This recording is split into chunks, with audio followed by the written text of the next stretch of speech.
ஓம் சாந்தி 30/12/2016.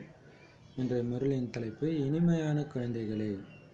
சங்கம யுகத்துடைய இந்த விலைமதிப்பற்ற நேரத்தில் சுவாசத்துக்கு சுவாசம் தந்தையை நினைவு செய்யுங்கள். உங்களுடைய ஒரு சுவாசம் கூட வீணாகிவிடக்கூடாது. சூப்பர் இல்லையா? ஒரு சுவாசிக்கிற அந்த நேரம் கூட பாபா நினைவு இல்லாமல் இருந்துடக்கூடாது. அது மாதிரி ஒவ்வொரு சுவாசத்துக்கு சுவாசம் பாபாவுடைய நினைவு இருந்துக்கிட்டே இருக்கணும். ஏன்னா அந்த மாதிரி விலை மதிப்பு மிக்க நேரம் இந்த சங்கம் யுகம். அதனால் ஒரு சுவாசம் கூட நீங்கள் வீணாக இருக்கக்கூடாது. பாபா நினைவு இல்லாமல் நீங்கள் பேசினாலும் வேஸ்ட்டு, சிந்தித்தாலும் வேஸ்ட்டு, செஞ்சாலும் வேஸ்ட்டு, சுவாசித்தால் கூட வேஸ்ட்டுன்றது. அதனால் ஒரு சுவாசம் கூட இந்த சங்கம் யுகத்தில் நீங்கள் வீணாக்கிடாதீங்க. கேள்வி: இந்த நேரத்தில் உங்களுடைய மனித வாழ்க்கை மிக மிக விலை மதிப்பற்ற வாழ்க்கை. ஏன்? இந்த வாழ்க்கையில் நீங்கள் தந்தையினுடையவர்களாகி தந்தையிடமிருந்து முழு ஆஸ்தி அடையிறீங்க.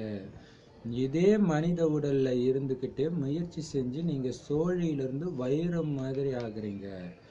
யாசிப்பதிலிருந்து இளவரசராகவும் ஏழையிலிருந்து 100% செல்வந்தராகவும் ஆகுறீங்க. அதனால் நீங்கள் இந்த நேரத்தை வீணாக்கக்கூடாது. ஒவ்வொரு சுவாசமும் தந்தையுடைய நினைவிலிருந்து வெற்றியுடையதாக ஆக்கணும். காரியங்கள் செய்தாலும் நினைவில் இருக்கணும்.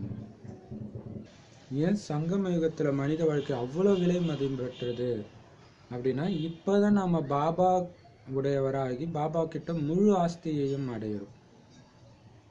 இது இத்து போன மனித உடல் தான் கடைசி நேரத்தில் கிடைக்கிற உடல். இருந்தாலும் இந்த உடலில் இருந்துக்கிட்டே நீங்கள் பண்ணுற முயற்சியின் மூலமாக தான் சோழியிலேருந்து வைரமாகிறீங்க. ஸோ இந்த உடல் கூட விலை மதிப்பற்றது தான். அது மட்டும் இல்லாமல் நீங்கள் இந்த உடல்லிருந்து பண்ணுற முயற்சியினால் சோழியிலிருந்து வைரம், அதாவது யாசிப்பதிலிருந்து இளவரசராக, ஏழையிலிருந்து 100% செல்வம் நிறைந்தவராக ஆகுறீங்க. அப்போ இந்த நேரத்தை வீணாக்கிடாதீங்க. ஒரு வினாடி கூட வீணாகிடக்கூடாது. ஒரு சுவாசம் கூட பாபா நினைவிலிருந்து வெற்றியுடையதாகணும். ஒவ்வொரு சுவாசத்தையும் ஒரு சுவாசம் கூட வேஸ்ட் ஆக்கிடக்கூடாது. ஸோ அதுதான் சங்கம யுகத்தின் பொக்கிஷத்தை, அந்த மகத்துவத்தை தெரிந்த குழந்தைங்களுடைய நடவடிக்கையாக இருக்கும். என்ன பண்ணுவாங்க? எந்த காரியம் செஞ்சாலும் பாபா நினைவில் இருந்து செய்வாங்க. பாபா நினைவு இல்லாமல் எதுவுமே பண்ணக்கூடாது. எப்பவுமே பாபா நீ கூப்பிட்டா நான் வர தயாராக இருக்கிறேன், நீ கூப்பிட்டா வர தயாராக இருக்கேன். எல்லாத்துலேருந்து விடுபடுறது. இன்னொன்று எங்கே வர தயாராக இருக்கிறான்? பரந்தாமத்துக்கு. அங்கே யார் இருக்கிறா? பாபா. ஸோ பாபா பார்த்துக்கிட்டே நான் வர தயாராக இருக்கேன், வர தயாராக இருக்கிறன்னும் போது இங்கே இருக்கிற உலகில் கவர்ச்சியிலேருந்து விடுபட்டு இருப்பீங்க. அப்படி இருந்தால் தான் ஒவ்வொரு வினாடியும் நீங்கள் மதிப்புள்ளதாக ஆக்குறீங்கன்னு அர்த்தம். பாடல். ஏன்னா 21 பிறவிக்கு பணக்காரர் ஆகுறீங்கன்னா சாதாரண விஷயம் கிடையாதுல. ஒன்றுமே இல்லை கையில், ஆனால் அனைத்தும் நிறைந்தவராக பாபா நம்மளை மாத்துறார். ஸோ அதனால் அவர் வழிபடி முழு ஆஸ்தி அடையிறதுக்கான முயற்சி செஞ்சுட்டே இருக்கணும். நினைவு மெயினாக. பாடல். இந்த நேரம் சென்று கொண்டிருக்கிறது. ஓம் சாந்தி. இந்த நேரத்தில் மனித வாழ்க்கை விலை மதிக்க முடியாததுன்னு சொல்லப்படுது. குழந்தைங்களும் புரிஞ்சிருக்கிறீங்க. தந்தையும் இது உங்களுடைய கடைசி மனித பிறவி, இது ரொம்ப மதிப்பு வாய்ந்தது அப்படின்னு புரிய வைக்கிறார். இதை யாருமே மதிப்பிடவே முடியாது. அந்த மாதிரி பிறவி இது. அதே மாதிரி இந்த நேரம் கூட மிக மதிப்பு வாய்ந்தது. இப்போ சோழியிலிருந்து வைரமாகவும் யாசிக்கிறதுலேருந்து இளவரசராகவும் செல்வமற்ற நிலையிலிருந்து 100% பணக்காரராகவும் ஆகிட்டு இருக்கிறோம் அப்படின்னு நீங்கள் குழந்தைங்க தெரிஞ்சிருக்கிறீங்க. உங்களுடைய இந்த மனித உடல் கூட மிகவும் மதிப்பு வாய்ந்தது. ஏன்னா பாபாவுடைய குழந்தை, தந்தையின் குழந்தைகளாக ஆகியிருக்கிறீங்க. பிற மனிதர்களுடையது மதிப்பு கிடையாது. குழந்தைகளாகிய நீங்கள் இந்த நேரத்தில் தனது சுவாசத்தை கூட வீணாக்கக்கூடாது. எப்படி வெற்றியுடையதாக ஆக்கணும் என்பதை தந்தை புரிய வைக்கிறாரு. சுவாசத்திற்கு சுவாசம் தந்தையை நினைவு செய்யுங்கள். மனிதர்கள் பக்தி மார்க்கத்தில் பல வகையில் இறைவனை நினைவு செய்கிறாங்க. அது பலரை நினைவு செய்யும் கலப்பட நினைவாகும். குழந்தைகளாகிய நீங்கள் ஒருவரை தவிர வேறு யாரையுமே நினைவு செய்யறதே கிடையாது. எனது சுவாசம் வீணாகிவிடக்கூடாதுன்னு நினைக்கிறீங்க. முயற்சி செஞ்சு சுவாசத்துக்கு சுவாசம் தந்தையை நினைவு செய்யணும். இப்படி உங்களுக்கு கட்டளை பிறப்பிக்கப்படுகிறது. இதற்கு எந்த ஜபமும் செய்ய வேண்டியதில்லை. ஏன்னா நமது சுய தர்மமே சப்தங்களை கடந்து இருப்பதாகும். இந்த சரீரத்தின் மூலமாக நாம நடிக்கிறோம். ஆத்மா உண்மையில சாந்தி தாமத்தில் இருக்கக்கூடியது. நாம் உண்மையில சாந்தி தாமத்தில் இருக்கக்கூடியவர்கள் என்பதையும் நம்மளை தவிர வேற யாருமே சொல்ல முடியாது. நீங்க எங்க இருக்கக்கூடியவங்க அப்படின்னு யாராச்சும் கேட்டாங்கன்னா, ஆத்மாக்களாகிய நாங்க சாந்தி தாமத்துல இருக்கக்கூடியவங்கன்னு சொல்லுவீங்க. மற்றபடி இந்த உலகத்தை பத்தி கேட்கும்பொழுது நாங்க இந்த இடத்துல வசிக்கக்கூடியவங்க, சாந்தி தாமத்திலிருந்து இங்க வந்து சரீரம் எடுத்து நடிச்சே ஆகணும். இது இப்ப இந்த மரண உலகத்துடைய கடைசி பிறவி. இதுல சுவாசத்தை கூட வீணாக்க கூடாது. அவங்க பலவிதமான விரதம் கடைபிடிக்கிறாங்க. ஆனா நீங்க ஏன் நேரத்தை வீணாக்குறீங்க? இதுக்கு பதிலாக உயர்ந்ததிலும் உயர்ந்த தந்தையை நினைவு செய்யுங்கன்னு அவங்களுக்கு சொல்லுங்க. இது நீங்க தன்னையே அழித்து கொள்வது போன்றதாகும். ஆத்மாவை அழித்து கொள்தல் சொல்ல முடியாது. ஏன்னா ஆத்மா ஒருபோதும் அழிவது கிடையாது. தற்கொலை செய்து கொள்வது என்பது மகா பாவம்னு சொல்லப்படுது. இந்த நேரத்துல உங்களுடைய சரீரத்துக்கு தொந்தரவு கொடுப்பதும் மகா பாவமாகும். இந்த முயற்சியின் மூலம் நீங்கள் உயர்வான புண்ணிய ஆத்மாவாக ஆக முடியும்னு நீங்க சொல்லுங்க. தந்தை இங்க வந்திருக்கிறாருன்னு அவங்களுக்கு தெரியாது. இவர் பாப்தாதா அல்லவா? சிவபாபா பிரம்மதாதா. பிரஜாபிதா பிரம்மா மிகவும் பிரபலமானவர். இப்படிப்பட்ட மதிப்பு வாய்ந்த சரீரத்தை ஏன் மாய்த்து கொள்கிறீர்கள் என்று அவர் கேட்க முடியும் அல்லவா? இதற்கு பதிலாக மன்மனாபவ, அதாவது தந்தையை நினைவு செய்தால் ஜீவன் முக்தி கிடைக்கும். அல்லது யார் மூலமாகவும் செய்தி அனுப்பிவிடவும் முடியும். இந்த உலகம் மாறிக்கொண்டிருக்கிறதுன்னு டெல்லி குழந்தைகளும் செய்தி அனுப்ப முடியும். இந்த முயற்சியின் மூலம் உங்களுக்கு ஜீவன் முக்தி கிடைக்கும். எதிரில் மகாபாரத யுத்தம் இருப்பதையும் பார்க்குறீங்க. அதனால குழந்தைங்க ஒரு சுவாசத்தை கூட வீணாக்க கூடாது. முழு கல்பமும் ஏணியில் இறங்கி இறங்கி முற்றிலும் தம பிரதானமாக ஆகிட்டீங்க. இப்பதான் மீண்டும் சதோ பிரதானமாக ஏணியில் ஏற வேண்டும். இதுலதான் உழைப்பு இருக்குது. சித்தி வீட்டுக்கு போற மாதிரி கிடையாது. ஜனகருக்கு ஒரு வினாடியில ஜீவன் முக்தி எப்படி கிடைச்சது என்பதையும் நீங்கள் அறிவீர்கள். அதையும் எழுத முடியும். எந்த செலவும் இல்லாம ஒரு வினாடியில ஜீவன் முக்தி அடைய முடியும். இது மரண உலகத்துடைய கடைசி பிறவி. சரி, பாபா வந்து தலைப்புல கேள்வி பதில்ல வாணியுடைய ஸ்டார்டிங்ல எல்லாத்துலயுமே இந்த சங்கமயுகத்தின் நேரத்தின் மதிப்பை சொல்றாரு. ஸோ ஒரு சுவாசத்தை கூட இழந்துடாதீங்க, வீணா இழந்துடாதீங்க, பயனுள்ளதா ஆக்குங்க அப்படின்னு திரும்ப திரும்ப சொல்லி ஆழமா பதிய வைக்கிறாரு. இன்னொன்னு, இப்ப இது இந்த மனித கடைசி பிறவி இல்லையா? கடைசி மனித பிறவி. நாம் மனிதர்களாக தான் பிறப்போம். ஆனா அதுவுமே கடைசி பிறவி. இன்னொரு அர்த்தம் என்னன்னா, மனிதனா பிறகுல கடைசி பிறவி, அடுத்தது தேவதை இல்லையா? அதனால இது அவ்வளவு மதிப்பு வாய்ந்தது. ஏன்னா இந்த கடைசி நேரத்துல தான் சேர்க்கறது. அடுத்த கல்பத்துக்கு தேவையானதெல்லாம் இப்பதான் சேர்க்குறீங்க. ஸோ இந்த நேரத்தையும் இந்த சங்கமயுக வாழ்க்கை, இந்த கடைசி பிறவியும் யாரும் மதிப்பிட முடியாது. இந்த நேரம், சங்கமயுக நேரத்தையும் மதிப்பிட முடியாது. அவ்வளவு மதிப்பு வாய்ந்தது. ஏன்னா இதன் மூலமாக சோழியில இருந்து வைரமா யாசிக்கிறதுல இருந்து இறைவா என்னை காப்பாத்தி இதை கூட அதை கூட அப்படின்னு இதை கூட அதை கூடன்னு கேட்டதுல இருந்து அனைத்தும் நிறைந்த பணக்காரராக செல்வந்தராக ஆகுறீங்க.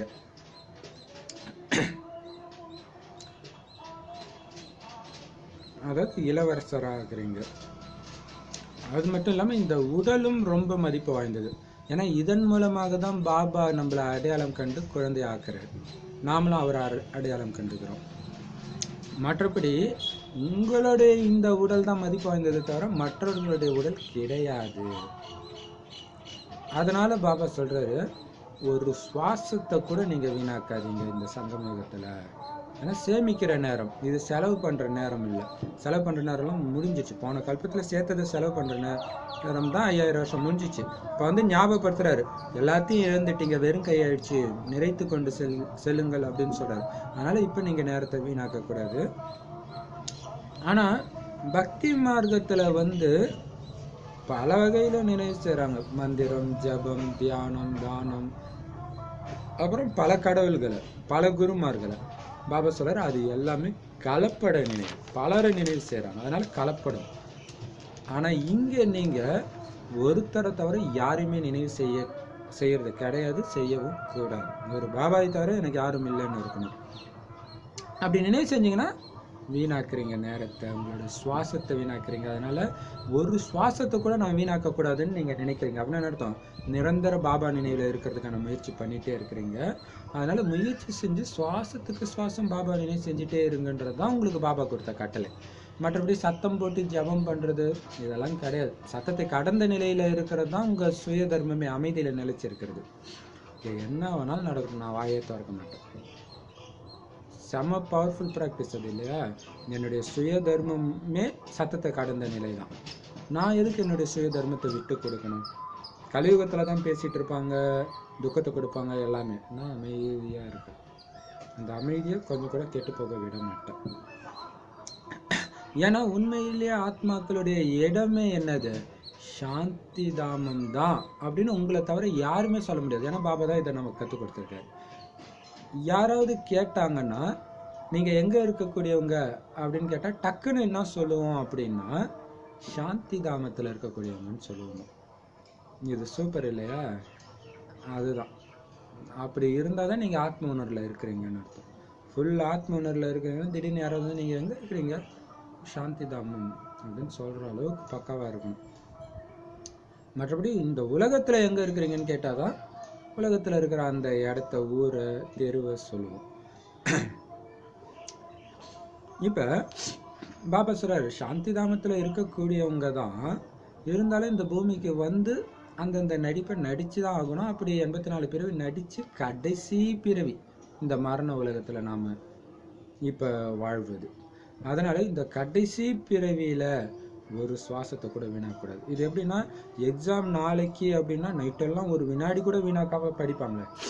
அந்த மாதிரி பொக்கிஷத்தை சேமிக்கிற யுகம்.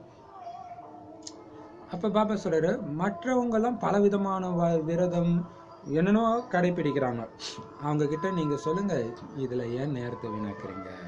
இதுக்கு பதிலாக உயர்ந்ததிலும் உயர்ந்த அந்த இறை தந்தையை நீங்கள் நினைச்சிங்கன்னா எவ்வளவு வருமானம் உங்களுக்கு ஆகும்.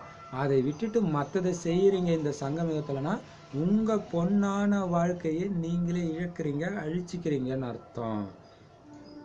மற்றபடி இது ஒரு தற்கொலை மாதிரி. மற்றபடி ஆத்மா எப்பயுமே அழியாது.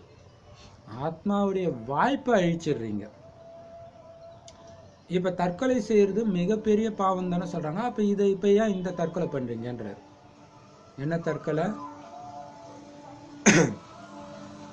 பாபா நினைவில்லாமல் நீங்கள் செய்கிற ஒவ்வொரு காரியமும் தற்கொலை பண்ணிக்கிற மாதிரி.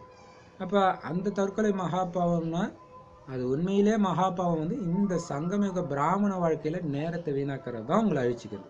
மற்றபடி ஆத்மா தான் அழியாது இல்லையா? ஸோ சூப்பரான பாயிண்ட் சொல்லியிருக்காரு. இப்போ தற்கொலை மகாபாவம்னா சங்கமயுகத்தின் ஒரு வினாடியை தற்கொலை பண்ணுறீங்க, கொலை பண்ணுறீங்க அப்படின்னா அதுதான் தற்கொலை. ஸோ அதுதான் மகாபாவம். ஒரு சூப்பரான பாயிண்ட் கொடுத்துருக்காரு. இப்போ பாபா அப்போ நீங்கள் சொல்லுங்கள், இந்த பாபாவை ஒளிப்புள்ளையாக நினைவு செய்கிற முயற்சியின் மூலமாக நீங்கள் எவ்வளோ உயர்ந்த புண்ணிய ஆத்மாவாக நினைச்சாலும் முடியும். ஆனால் மற்றவங்க யாருக்குமே தெரியல கடவுள் இங்கே வந்திருக்கிறாரு, இவர் பிரம்மா மட்டும் இல்லை பாப் தாதா 2 பேர் இணைஞ்சிருக்கிறாங்க அப்படின்னு தெரியல. ஆனால் இந்த பிரஜாபிதா பிரம்மான்ற வார்த்தை ரொம்ப ஃபேமஸ், பிரபலமாக இருக்குது. அப்போ அந்த பிரம்மாவுடைய நேரடி வாய்வழி குழந்தைகளாக நீங்கள் மாறி இருக்கிறீங்க. சிவனால் நேரடியாக தத்து எடுக்கப்பட்ட இந்த வாழ்க்கையை நீங்கள் ஏன் மாய்த்து கொள்கிறீர்கள்? இந்த சரீரத்தை ஏன் மாய்த்து கொள்கிறீர்கள்? இதுக்கு பதிலாக மன்மனாபவ ஸ்திதியில், அதாவது பாபாவை நினைவு செஞ்சுக்கிட்டே இருந்தீங்கன்னா ஜீவன் முக்தி கிடைக்குமே. அப்படின்னு நீங்க சொல்லணும். நீங்க சொல்லாட்டினாலும் யார் மூலமாவது இந்த செய்தி போயிடும். நாமளே சொன்னாதான் பாக்கியம். நாம பாட்டுக்கு 1008 தடவை எனக்கு இந்த பந்தனம் அந்த பந்தனம் என்னால முடியாது இது முடியாது அப்படின்னா வேற யார் மூலமாவது செய்தி போயிட போகுது. பாபாவுடைய சேவை யாருக்காகவும் நிற்காது. நீங்க போனீங்கன்னா அடைவீங்க. பாபா சொல்றதுல செய்பவர் அடைவார். யார் முதல்ல நான் அப்படின்றாங்களோ அவங்க தான் அர்ஜுனன். அவங்களுக்கு தான் இந்த ஞானத்தை பாபா சொல்றாரு இல்லையா? பாபா யாருக்கு சொல்றாரு? அர்ஜுனனுக்கு சொன்னதை தானே ஸ்ரீமத் பகவத்கீதையில இருக்கு. யார் செய்யறாங்களோ அவங்க தான் அர்ஜுனன். இப்ப டெல்லி குழந்தைங்க கூட செய்தி அனுப்ப முடியும். இந்த உலகமே மாறிட்டு இருக்குது, அதனால நீங்க இப்படி பாபா ஒழிப்புலையே நினைவு செஞ்சீங்கன்னா ஜீவன் முக்தி கிடைக்கும். பாருங்க, எதிரிலே உலக அழிவுக்கான போருக்கான ஏற்பாடுகள் நடந்துட்டு இருக்கிறத பாக்குறீங்க. அதனால இந்த நேரத்துல ஒரு சுவாசத்தை கூட நீங்க வீணாக்கிடாதீங்க அப்படின்னு செய்தி சொல்லுங்க. ஏன்னா இந்த 5000 வருஷத்துல இந்த ஏணிப்படியில இறங்கி தான் வந்திருக்கிறோம். இறங்கி இதுக்கு மேல இறங்குறதுக்கு இடம் இல்லாத அளவுக்கு தம பிரதானம் ஆகிட்டோம். அதனால இப்ப ஏறும் கலையில் செல்வதற்கான நேரம். அந்த ஏணியில சத்யுக நாராயணனுடைய மனநிலைக்கு ஆத்மா உயரணும். அதாவது சதோ பிரதானமா ஆகணும். அதுலதான் உழைப்பு இருக்குது. இது சும்மா சித்தி வீட்டுக்கு போற மாதிரி கிடையாது. ஜனகருக்கு ஒரு வினாடியில ஜீவன் முக்தி கிடைச்சதுன்னு தெரியும் இல்லையா? அதையும் நீங்க எழுதுங்க. ஒரு பைசா செலவு இல்லாம ஒரு வினாடியில ஜீவன் முக்தி சொர்க்கத்தை அடைய முடியும் அப்படின்னு எழுதுங்கன்றாரு. ஜனக மகாராஜா கதை நிறைய விதமா சொல்றாங்க.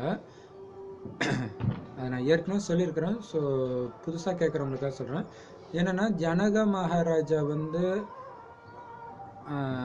2-3 கதையாக இருக்கும் இது. ஆனால் எல்லாமே கரெக்டாக வரும் அந்த கருத்து.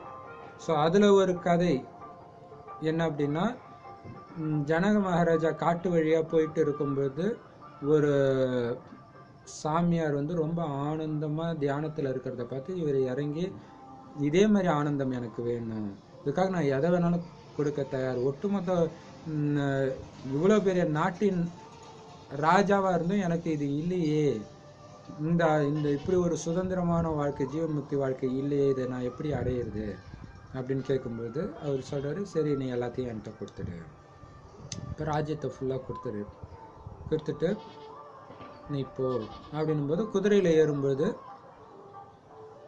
நீ அந்த குதிரை கூட என்னது தான், நீ எங்கே அதில் ஏறுற அப்படின்னு சொல்லும்போது அப்போ தான் தெரியுது. ஏன்னா ராஜ்யமாக எல்லாமே வந்துடுது. உடனே அந்த அப்போ முனிவர் சொல்கிறார், இப்போ ராஜ்யத்தெல்லாம் என்கிட்ட கொடுத்துட்ட, இப்போ இதுக்கு அதிபதி நான் தான் ராஜா, நீ வெறும் பிரஜை தான், என்னுடைய கட்டுப்பாட்டு கீழே தான் இருக்கிற. ஆனால் இந்த ராஜ்யத்தை பார்த்துக்கக்கூடிய டேலண்ட் என்கிட்ட இல்லை, உன்கிட்ட தான் இருக்குது. ஆனால் ராஜ்யம் என்னது தான், உன் பொறுப்பில் நான் இப்போ ஒப்படைக்கிறேன் அப்படின்னு சொல்லி இப்போ போ அப்படின்னும்போது, அந்த குதிரை மேலே காலை போடும்பொழுது இதுக்கு முன்னாடி ராஜ தோரணியில் காலை போட்டதுக்கும் இப்போ காலை போடுறதுக்கும் வித்தியாசம் இருக்குது. ஏன்னா இதுக்கு முன்னாடி என்னதுன்ற உணர்வில் இருந்துச்சு, இப்போ விடுபட்ட உணர்வு. அதுதான் ஒரு காலத்துக்கு குதிரை மேலே போடும்போது ஒரு கால் பூமியில் இருக்குது இல்லையா? ஸோ அதுக்கு இன்னொரு அர்த்தமாக என்ன சொல்லுவாங்கன்னா, முதல் பூமியில் இருந்தாலும் புத்தி விலகி இருக்குது அப்படின்ற மாதிரி. ஸோ அப்போ என்னது இல்லைன்னும் பொழுது வேற ஒரு மனநிலை, அந்த ராஜ தோரணை இருக்காது இல்லையா? ஸோ அதுதான் ஜீவன் முக்தி வாழ்க்கை. அப்போ எந்த விதமான துக்கமும் இருக்காது. ஸோ அதான் ஒரு நொடியில் ஜீவன் முக்தி கிடைச்சிது அப்படின்ட்டு.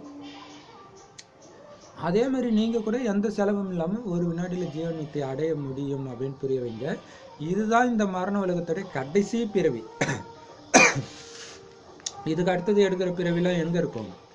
அமரலோகத்தில் ஜீவன் முக்தி. அமரலோகத்தில் தான் ஜீவன் முக்தி, அதாவது சத்யுகம் திரேதாயுகம்.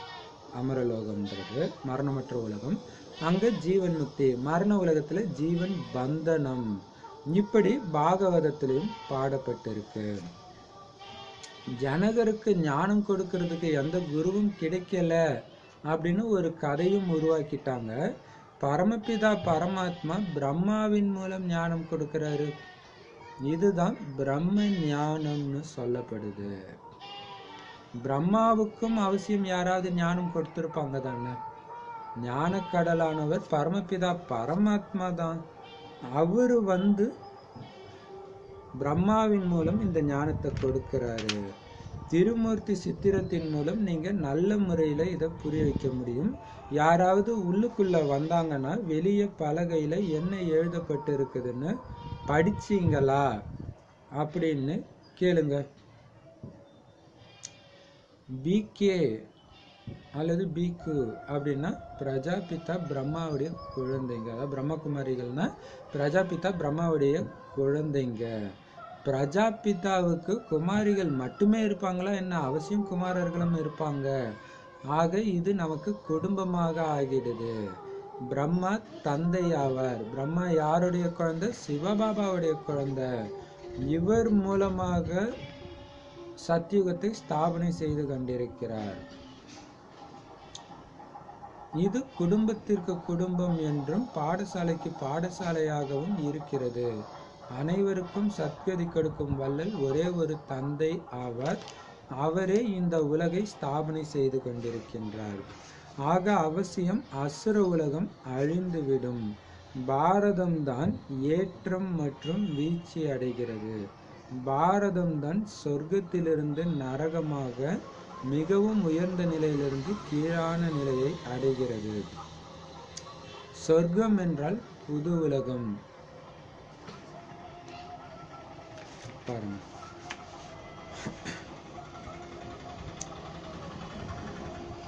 இப்ப சத்தியுக திரேதாயுகத்துல தான் ஜீவன் முக்தி. துவாபர கலியுகம் அதாவது மரண உலகத்துல ஜீவன் பந்தனம். இப்ப என்ன ஜீவன் முக்தினா, ஜீவாத்மானாலே உடலுக்குள்ள ஆத்மா வந்தா ஜீவாத்மா. இப்ப உடலுக்குள்ள ஆத்மா வந்தாலும் உடல் உணர்வுல இருந்து விலகி ஆத்மான்ற உணர்வுலே இருக்கிறது தான் ஜீவன் முக்தி. இப்ப இந்த உடலுக்கும் எனக்குமே எந்த சம்பந்தமும் இல்லை அப்படின்னா எவ்வளவு ஆனந்தமா இருக்கும் இல்லையா? அதுதான் ஜீவன் முக்தி. ஆனா மரண உலகத்துல என்ன ஆயிடுச்சு? உடல்ல வந்து இந்த உடம்பு நான் நினைக்குது, அது பேசுறவங்க எல்லாம் என்னுடையவங்கன்னு நினைக்குது, அது பார்க்கறதெல்லாம் என்னுடைய பொருள் நினைக்குது, அப்படி என்னதுன்றவங்க. அதனால பந்தனம். அப்ப என்னுடையதுன்னு எதை நினைச்சோமோ அதுக்கு ஏதோ ஒண்ணு ஆச்சுன்னா நமக்கு துக்கம் வருது. அதான் ஜீவன் பந்தன வாழ்க்கை. இது பாகவதத்திலும் பாடப்பட்டிருக்கு அப்படின்றாரு. இப்போ கதையில வந்து ஜனகருக்கு குருவே இல்லை, தானாவே ஞானம் வந்துடுச்சு அப்படின்னு உருவாக்கி இருக்கிறாங்க. ஆனா உங்களுக்கு பிரம்மாவின் மூலம் சிவபாபாவே குருவாகி இந்த ஞானத்தை கொடுக்குறாரு. இதுதான் பிரம்ம ஞானம். இது என்ன பிரம்மசூத்திரமா அப்படின்னுவாங்க இல்லையா? ஸோ அது இந்த ஞானம் தான், பிரம்மா மூலமாக சிவபாபா கொடுக்குற ஞானம். அப்ப பிரம்மா மூலமா ஞானம் கிடைக்குதுன்னா பிரம்மாவுக்கு யாராவது கொடுத்துருக்கணும் தானே இல்லையா? பிரம்ம ஞானம் பிரம்மா மூலமாக கொடுத்த ஞானம்னா பிரம்மாவுக்கு யார் கொடுத்தா? யாராவது கொடுத்துருக்கணும் இல்லையா? ஆனா ஞானக்கடல் வந்து பிரம்மா கிடையாது, பரமபிதா பரமாத்மா தானே. அதனால அவரு தான் இந்த பிரம்மா உடல் மூலமா கொடுக்கிறாரு அப்படிங்கிற செய்தியை நீங்க திருமூர்த்தி சித்திரத்தின் மூலமாக நல்ல முறையில புரிய வைக்கணும். பாருங்க, அந்த திருமூர்த்தி சித்திரத்தை வச்சு பல விதமா புரிய வைக்கிறதுக்கு பாபா சொல்லிட்டே இருக்கிறார் இல்லையா? இப்ப விஷ்ணு நின்றுட்டு இருக்கிறாரு, பிரம்மா உட்கார்ந்துட்டு இருக்கிறாரு. இந்த பிரம்மா மூலமாக சிவன் வந்து கொடுக்கிற ஞானத்தை கேட்டுதான் அவர் அப்படி ஆகுறாரு அப்படின்னு நீங்க ஈஸியா புரிய வைக்க முடியும். அடுத்தது சென்டருக்கு வரும்போது இப்படியும் புரிய வைங்கன்றார். எப்படின்னா, வெளியில போர்டுல என்ன போட்டுருந்துச்சு, இது என்ன இடம் தெரியுமா? பிரம்மகுமாரின்னு போட்டுருந்துச்சா? அப்படின்னா பிரம்மாவுடைய குழந்தைங்க. இப்போ குமாரினா பொண்ணுங்கன்னு இருக்குது. பிரம்மாவுக்கு வெறும் பெண் குழந்தைங்க மட்டுமா இருப்பாங்க? ஆண் குழந்தைங்களும் இருப்பாங்க தானே. அப்போ இது வெறும் குழந்தைகளும் தந்தையும் இருக்கிறாருன்னா இது ஒரு குடும்பம் தானே. அதே நேரத்தில் பிரம்மா மூலமாக ஞானம் உங்களுக்கு கிடைக்குதுன்னு போது இது என்ன ஆயிடுது? ஸ்கூல் ஆயிடுது. அப்ப பிரம்மா உங்களுக்கு அப்பாவாகிறாருன்னா பிரம்மாவுக்கு அப்பா யாரு? அவர் யாரோட குழந்தை? அதுதான் சிவபாபாவுடைய குழந்தை. அவர் மூலமா தான் ஸ்தாபனை ஆயிட்டு இருக்குது அப்படின்ட்டு புரிய வைங்க. ஏன்னா எல்லோருக்கும் சத்கதியை கொடுக்கக்கூடிய வள்ளல் வந்து ஒரு சிவபாபா, ஒரு தந்தை தான். அவரு தான் இந்த புது உலகத்தை ஸ்தாபனை செஞ்சிட்டு இருக்கிறாரு. அதனால அவசியம் அசுர உலகம் அழிஞ்சிடும். பாரதம் தான் ஏற்றம் மற்றும் வீழ்ச்சி அடையுது. பாரதம் தான் சொர்க்கத்திலிருந்து நரகமாகவும் மிக உயர்ந்த நிலையிலிருந்து கீழான நிலையையும் அடையுது. சொர்க்கம்னாலே புது உலகம். புத்திசாலியா இருக்கிறவங்க உண்மையிலே ஆதி சனாதன தேவி தேவதா தர்மம் இருந்துச்சு அப்படின்றத புரிஞ்சுக்குவாங்க. தேவதா தர்மம் எப்படி ஸ்தாபனை ஆச்சு, ஒரு வினாடியில ஜீவன் முக்தி எப்படி கிடைக்குது, இதெல்லாம் புரிஞ்சுக்கோங்கன்னு நீங்க எழுதவும் செய்றீங்க. இப்ப இது பழைய உலகம், அது மாறி புது உலகம் உருவாகிட்டு இருக்குது. அதனால இந்த கடைசி பிறவி ரொம்ப ரொம்ப மதிப்பு வாய்ந்தது. இதுக்கு பயங்கர மகத்துவம் இருக்கு. இதுக்கு தான் அம்மன்ட்டு பாட்டெல்லாம் ஓடிட்டு இருக்குது இல்லையா? அவ்வளோ மகத்துவம் மகிமைகள் அம்மனுக்கு. ஏன்னா இப்ப நாம பண்ற பாட்டு தான் அம்மனுடைய பாட்டு, அதனால அதிக மகத்துவம் இருக்குது. இந்த நேரத்துல நாம பாபா கிட்ட இருந்து ஆஸ்தி அடையிறோம். மேலும் ஆதி சனாதன தேவி தேவதா தர்மத்தினர்கள் தான் ஆஸ்தி அடைவாங்க.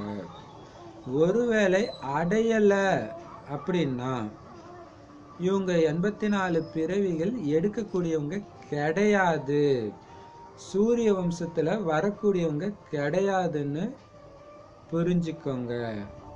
கடைசியில தான் இவங்க வருவாங்க. யாருடைய ஆத்ம ஜோதி முழுமையா ஏற்றப்பட்டிருக்கோ அவங்க தான் சத்தியுகத்துல வருவாங்க.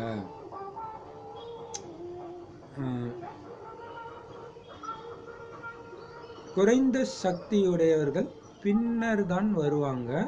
மகான் சௌபாக்கியசாலிகள் தான் தவறாமல் புது உலகில் வருவார்கள். இருப்பதற்கு புது கட்டிடம் தேவை. 10-12 ஆண்டுகள் கழித்து செல்வதாக இருந்தால் இவ்வாறு ஏன் பக்குவமற்ற முயற்சி செய்ய வேண்டும்? மம்மா பாபா புது உலகில் மகாராஜ்யம் மகாராணி ஆகுறாங்கன்னா நாமும் ஏன் ஆகக்கூடாது? அதனால சேவையை அதிகப்படுத்துங்கள். குழந்தைங்களுக்கு இந்த சிந்தனை ஓடிக்கிட்டே இருக்கணும். இப்போ ஒரு ஞாபகம் வருது. ஒரு பிரதர் யூடியூப்ல கமெண்ட்ல கேட்டிருக்கிறாரு.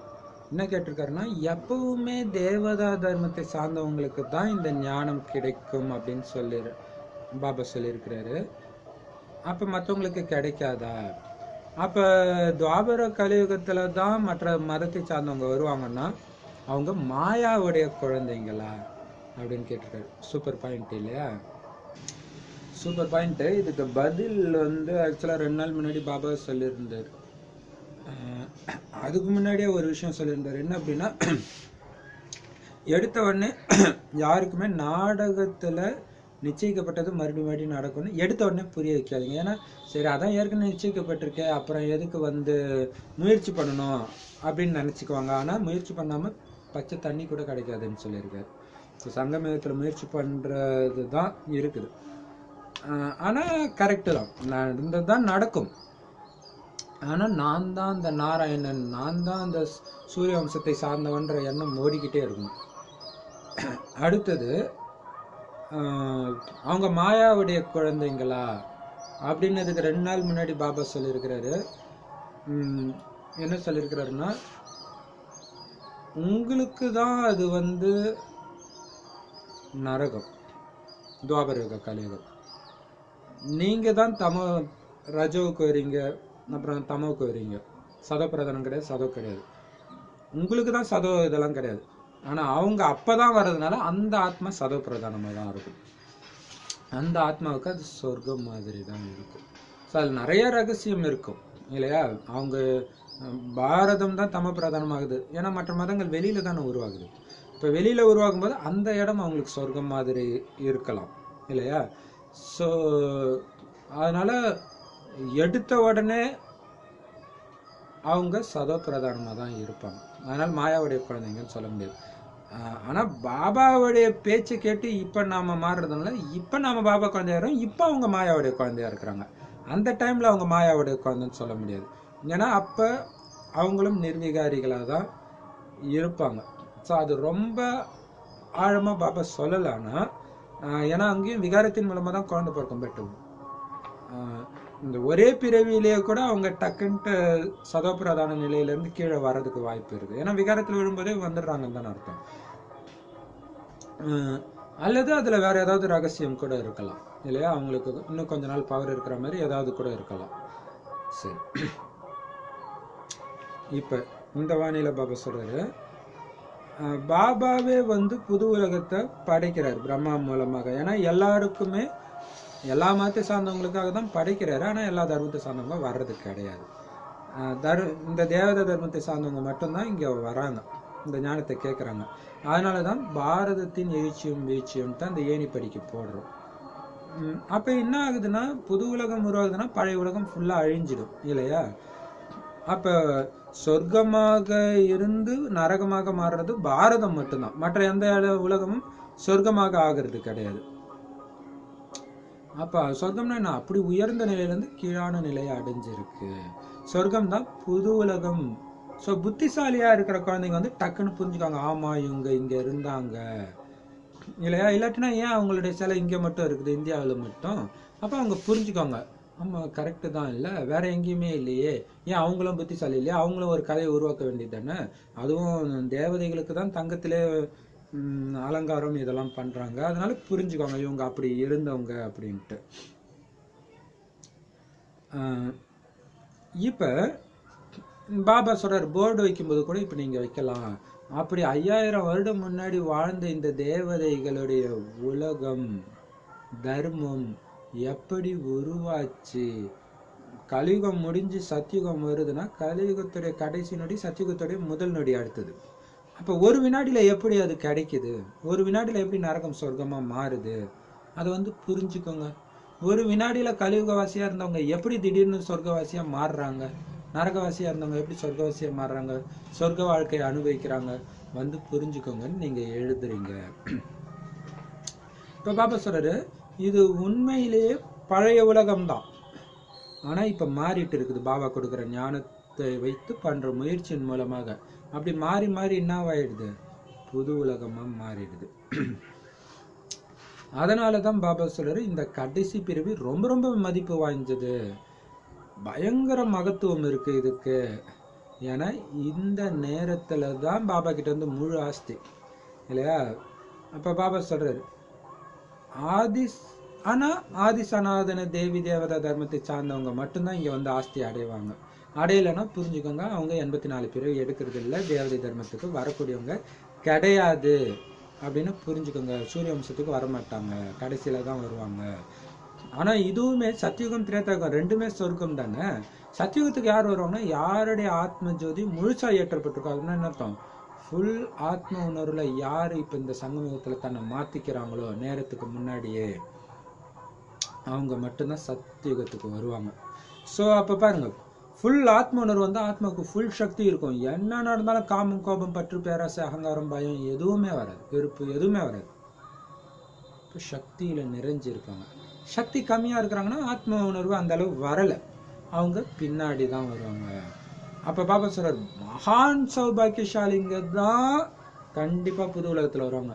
இப்போ சத்தியுகத்துக்கு வர்றது சாதாரண விஷயம் கிடையாது, சித்தி வீட்டுக்கு போகிற மாதிரி கிடையாதுன்னு அடிக்கடி சொல்கிறாரு இல்லையா? ஸோ அந்த அளவுக்கு முயற்சி இருக்குது. இப்போ பாபா சொல்றாரு, புது உலகத்துக்கு வராங்க அப்படின்னா இதே பழைய பில்டிங்லேயே இருப்பாங்க. இப்போ புது பில்டிங் தானே வேணும். இப்போ இது ஃபுல்லாகவே இடிக்கப்படும், அதாவது பழைய உலகம் ஃபுல்லாக அழியும். இப்போ பாபா சொல்கிறாரு, இன்னும் 10-12 வருஷத்துலேயே உலகம் முடிய போகுது, நீங்கள் அங்கே போகிறீங்கன்னா ஏன் இப்போ பக்குவமற்ற முயற்சி செய்யணும்? ஏன் பக்காவாக முயற்சி பண்ணக்கூடாது இல்லையா? ஸோ அப்படி தான் டைம் எப்போ வேணாலும் முடியும், அப்படி தானே இருக்குது. அது 10-12 வருஷம்னு அப்போ சொல்லியிருக்கிறாரு, இப்போல்லாம் 1 வருஷம் கூட சொல்ல முடியாது, அந்த அளவுக்கு டைம் கம்மியாயிடுச்சு. அப்போ இவ்வளோ குறுகிய காலத்தில் உங்களால் சொர்க்கத்தில் உயர்ந்த பதவி அடையினா ஏன் முடிக்கூடாது இல்லையா? பாபா வந்த டைம்லேருந்து 100 வருஷம் கணக்கு பார்த்தீங்கன்னா எவ்வளோ வருஷம் வருது. ஆனால் இப்போ நம்ம எட்ஜில் வந்திருக்கோம், கடைசியில் மிகப்பெரிய சௌபாகியசாலிகள். ஏன்னா கடைசி நேரத்தில் கொஞ்ச நேரத்தில் பண்ணுற முயற்சியில் இவ்வளோ வருஷமாக பண்ண முயற்சி பண்ணதெல்லாம் தூக்கி சாப்பிட முடியும்னா அதை ஏன் பண்ணக்கூடாது? அதுக்கு என்ன பண்ணணும்? மாமா பாபா மாதிரி நாம ஏன் மகாராஜா மகாராணி ஆகக்கூடாது? என்ன பண்ணணும்? அதுக்கு சேவையை அதிகப்படுத்துங்க. மம்மா பாபா இருக்கும் பொழுது அந்த அளவுக்கு தீவிர சயின்ஸ் டெக்னாலஜிலாம் கிடையாது, இப்போ நிறைய இருக்குது, தீவிரப்படுத்துங்க. ஸோ ஆக்சுவலாக அவங்களோட பயங்கரமாக பண்ண முடியும், பண்ணுங்க அப்படின்னு சொல்றாரு. ஸோ குழந்தைங்களுக்கு இதே சிந்தனை ஓடி இருக்கும், இப்போ எப்படி சேவை பண்ணலாம், இங்கே என்ன சேவை பண்ணலாம், இல்லையா? டெய்லியும் பாருங்க பின்னாடி பாட்டு ஓடுது, நம்மள மகிமை பாடுறாங்க. ஆனா நம்ம சேவையே பண்ணாம எதுக்கு பாடுறாங்க? இப்ப நமக்கு வந்து அசிங்கமா இருக்கணும் இந்த பாட்டை கேட்கும்போது. இல்ல இது நம்மள பாடல, யாரும் நல்லா சேவை செய்யறவங்கள பாடுறாங்கன்னு தோணணும். அந்த அளவுக்கு சேவையில வெறி வரணும் இல்லையா? சரி, பாபா சொல்றாரு, நான் இன்னைக்கு உங்களுக்கு பயங்கர ஆழமான விஷயங்களை சொல்றேன். தந்தையை தெரிஞ்சுக்கிட்டீங்கன்னா ஜீவன் முக்திக்கு அதிகாரிகளாகவே ஆகிடுவீங்க. ஞானம் விநாசம் ஆவதே கிடையாது. சில மனிதர்கள் நன்றாக புரிஞ்சுக்கிறதும் கிடையாது, சிலர் கொஞ்சம் கூட புரிஞ்சுக்கிறது கிடையாது, அப்படியே பார்த்துட்டு போயிடுறாங்க. நான் அவசியம் வருவேன் என்று சிலர் சொல்லிட்டும் போறாங்க. இருந்தாலும் மாயா அவங்கள மறக்க வச்சிடுது. மாயை என்ற பூனை குறைஞ்சது கிடையாது. குலேப கவாலியின் கதையும் காமிக்கிறாங்க. இந்த உதாரணமும் உங்களுக்கானது தான். தந்தை தான் புரிய வைக்கிறாரு. மாயையை வென்று உலகை வெல்வதற்காகத்தான் நீங்க இங்க வரீங்க. இதை பற்றி தான் கதை உருவாக்கப்பட்டிருக்கு. மாயாவை வெல்வதற்கு நீங்க யோகா பலத்துடன் இருக்கிறீங்க. ஆனா மாயை என்ற பூனை சொக்கட்டானை, அதாவது தாயக்கட்டை திருப்பி வைத்து விடுகிறது. குலேப காவலி அலாவுதீன் கதையும் இந்த நேரத்துக்கானதுதான். அல்லாஹ் தான் அலாவுதீன் ஆவார். தேவதா தர்மத்தை ஸ்தாபனை செய்யறாரு. தந்தையை நினைவு செய்யாததுனாலதான் மாயை வந்துடுது. எது நடந்து விடுகிறதோ, எது நடந்து முடிந்ததோ அதைத்தான் பின்னாட்களில் கதைகளாக உருவாக்குறாங்க. எது நடக்க இருக்கிறதோ அது பற்றி எதுவுமே சொல்ல முடியாது. எதுவெல்லாம் கடந்து முடிந்ததோ அதை நாடகமாக உருவாக்குறாங்க. கம்சவதம், அமிர்தம் கடைதல் போன்று விதவிதமான விளையாட்டு உருவாக்குறாங்க. இது எல்லையற்ற நாடகம் என்பது பாவம் அவங்களுக்கு தெரியல. இது அழிவற்ற நாடகம்னு நீங்க தெரிஞ்சிருக்கிறீங்க. இந்த நாடகம் எத்தனை வருஷத்துக்கானதுன்னு மனிதர்களுக்கு தெரியல. சரித்திரம் மீண்டும் நடைபெறும்னு சொல்றாங்க, ஆனா புரிஞ்சுக்கிறது கிடையாது. தந்தை ஒவ்வொரு ரகசியத்தையும் புரிய வைக்கிறாரு. சரி, இப்ப பாபா சொல்ற ரொம்ப ஆழமான விஷயத்தை புரிய வைக்கிறேன். இதன் மூலமாக, அப்பாவை தெரிஞ்சுக்கிறது மூலமாக, இந்த ஞானத்தை தெரிஞ்சுக்கிறது மூலமாக சொர்க்கத்தின் அதிகாரிகளாகவே ஸ்ரீ லக்ஷ்மி நாராயணனாகவே நீங்க மாறிடுவீங்க. ஏன்னா இப்ப எடுக்கிற ஞானம் வந்து மறையவே மறையாது, அழியவே அழியாது. இது ஒரு சிலர் நல்லா புரிஞ்சுக்கிறாங்க, ஒரு சிலர் பார்த்துட்டு அப்படியே போயிடுறாங்க கண்காட்சியில. சிலர் வந்து கண்டிப்பா ஒருவன் நல்லா இருக்குதுன்றாங்க, ஆனா மாயா அவங்கள மறக்க வச்சிடுது. ஏன்னா மாயான்ற பூனை மோசமான பூனை, சாதாரண ஆள் கிடையாது. குலேப காவலி கதை, அநேகமா இந்த குலேப காவலி கதை தான் நினைக்கிறேன். என்ன அப்படின்னா, குலேப காவலி எம்ஜிஆர் படம் கூட வந்திருக்குது.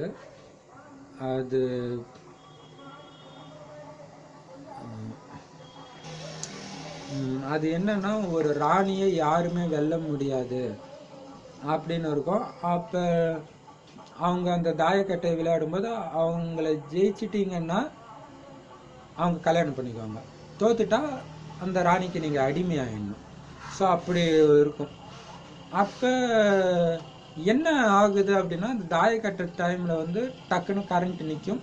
திடீர்னு யாரோ அந்த டைம்ல வந்து அதாவது விளக்கு அணைச்சிடுவாங்க. அணைக்கிற டைம்ல தாயத்தை திருப்பி வச்சிடுவாங்க, இவங்களுக்கு சாதகமா, ராணிக்கு சாதகமா.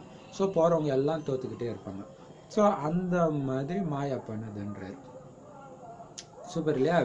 அப்ப இந்த உதாரணமே உங்களுக்கான கதை தான். இது மாயாவை வென்று உலகத்தை வெல்றதுக்காக இங்க வரீங்க.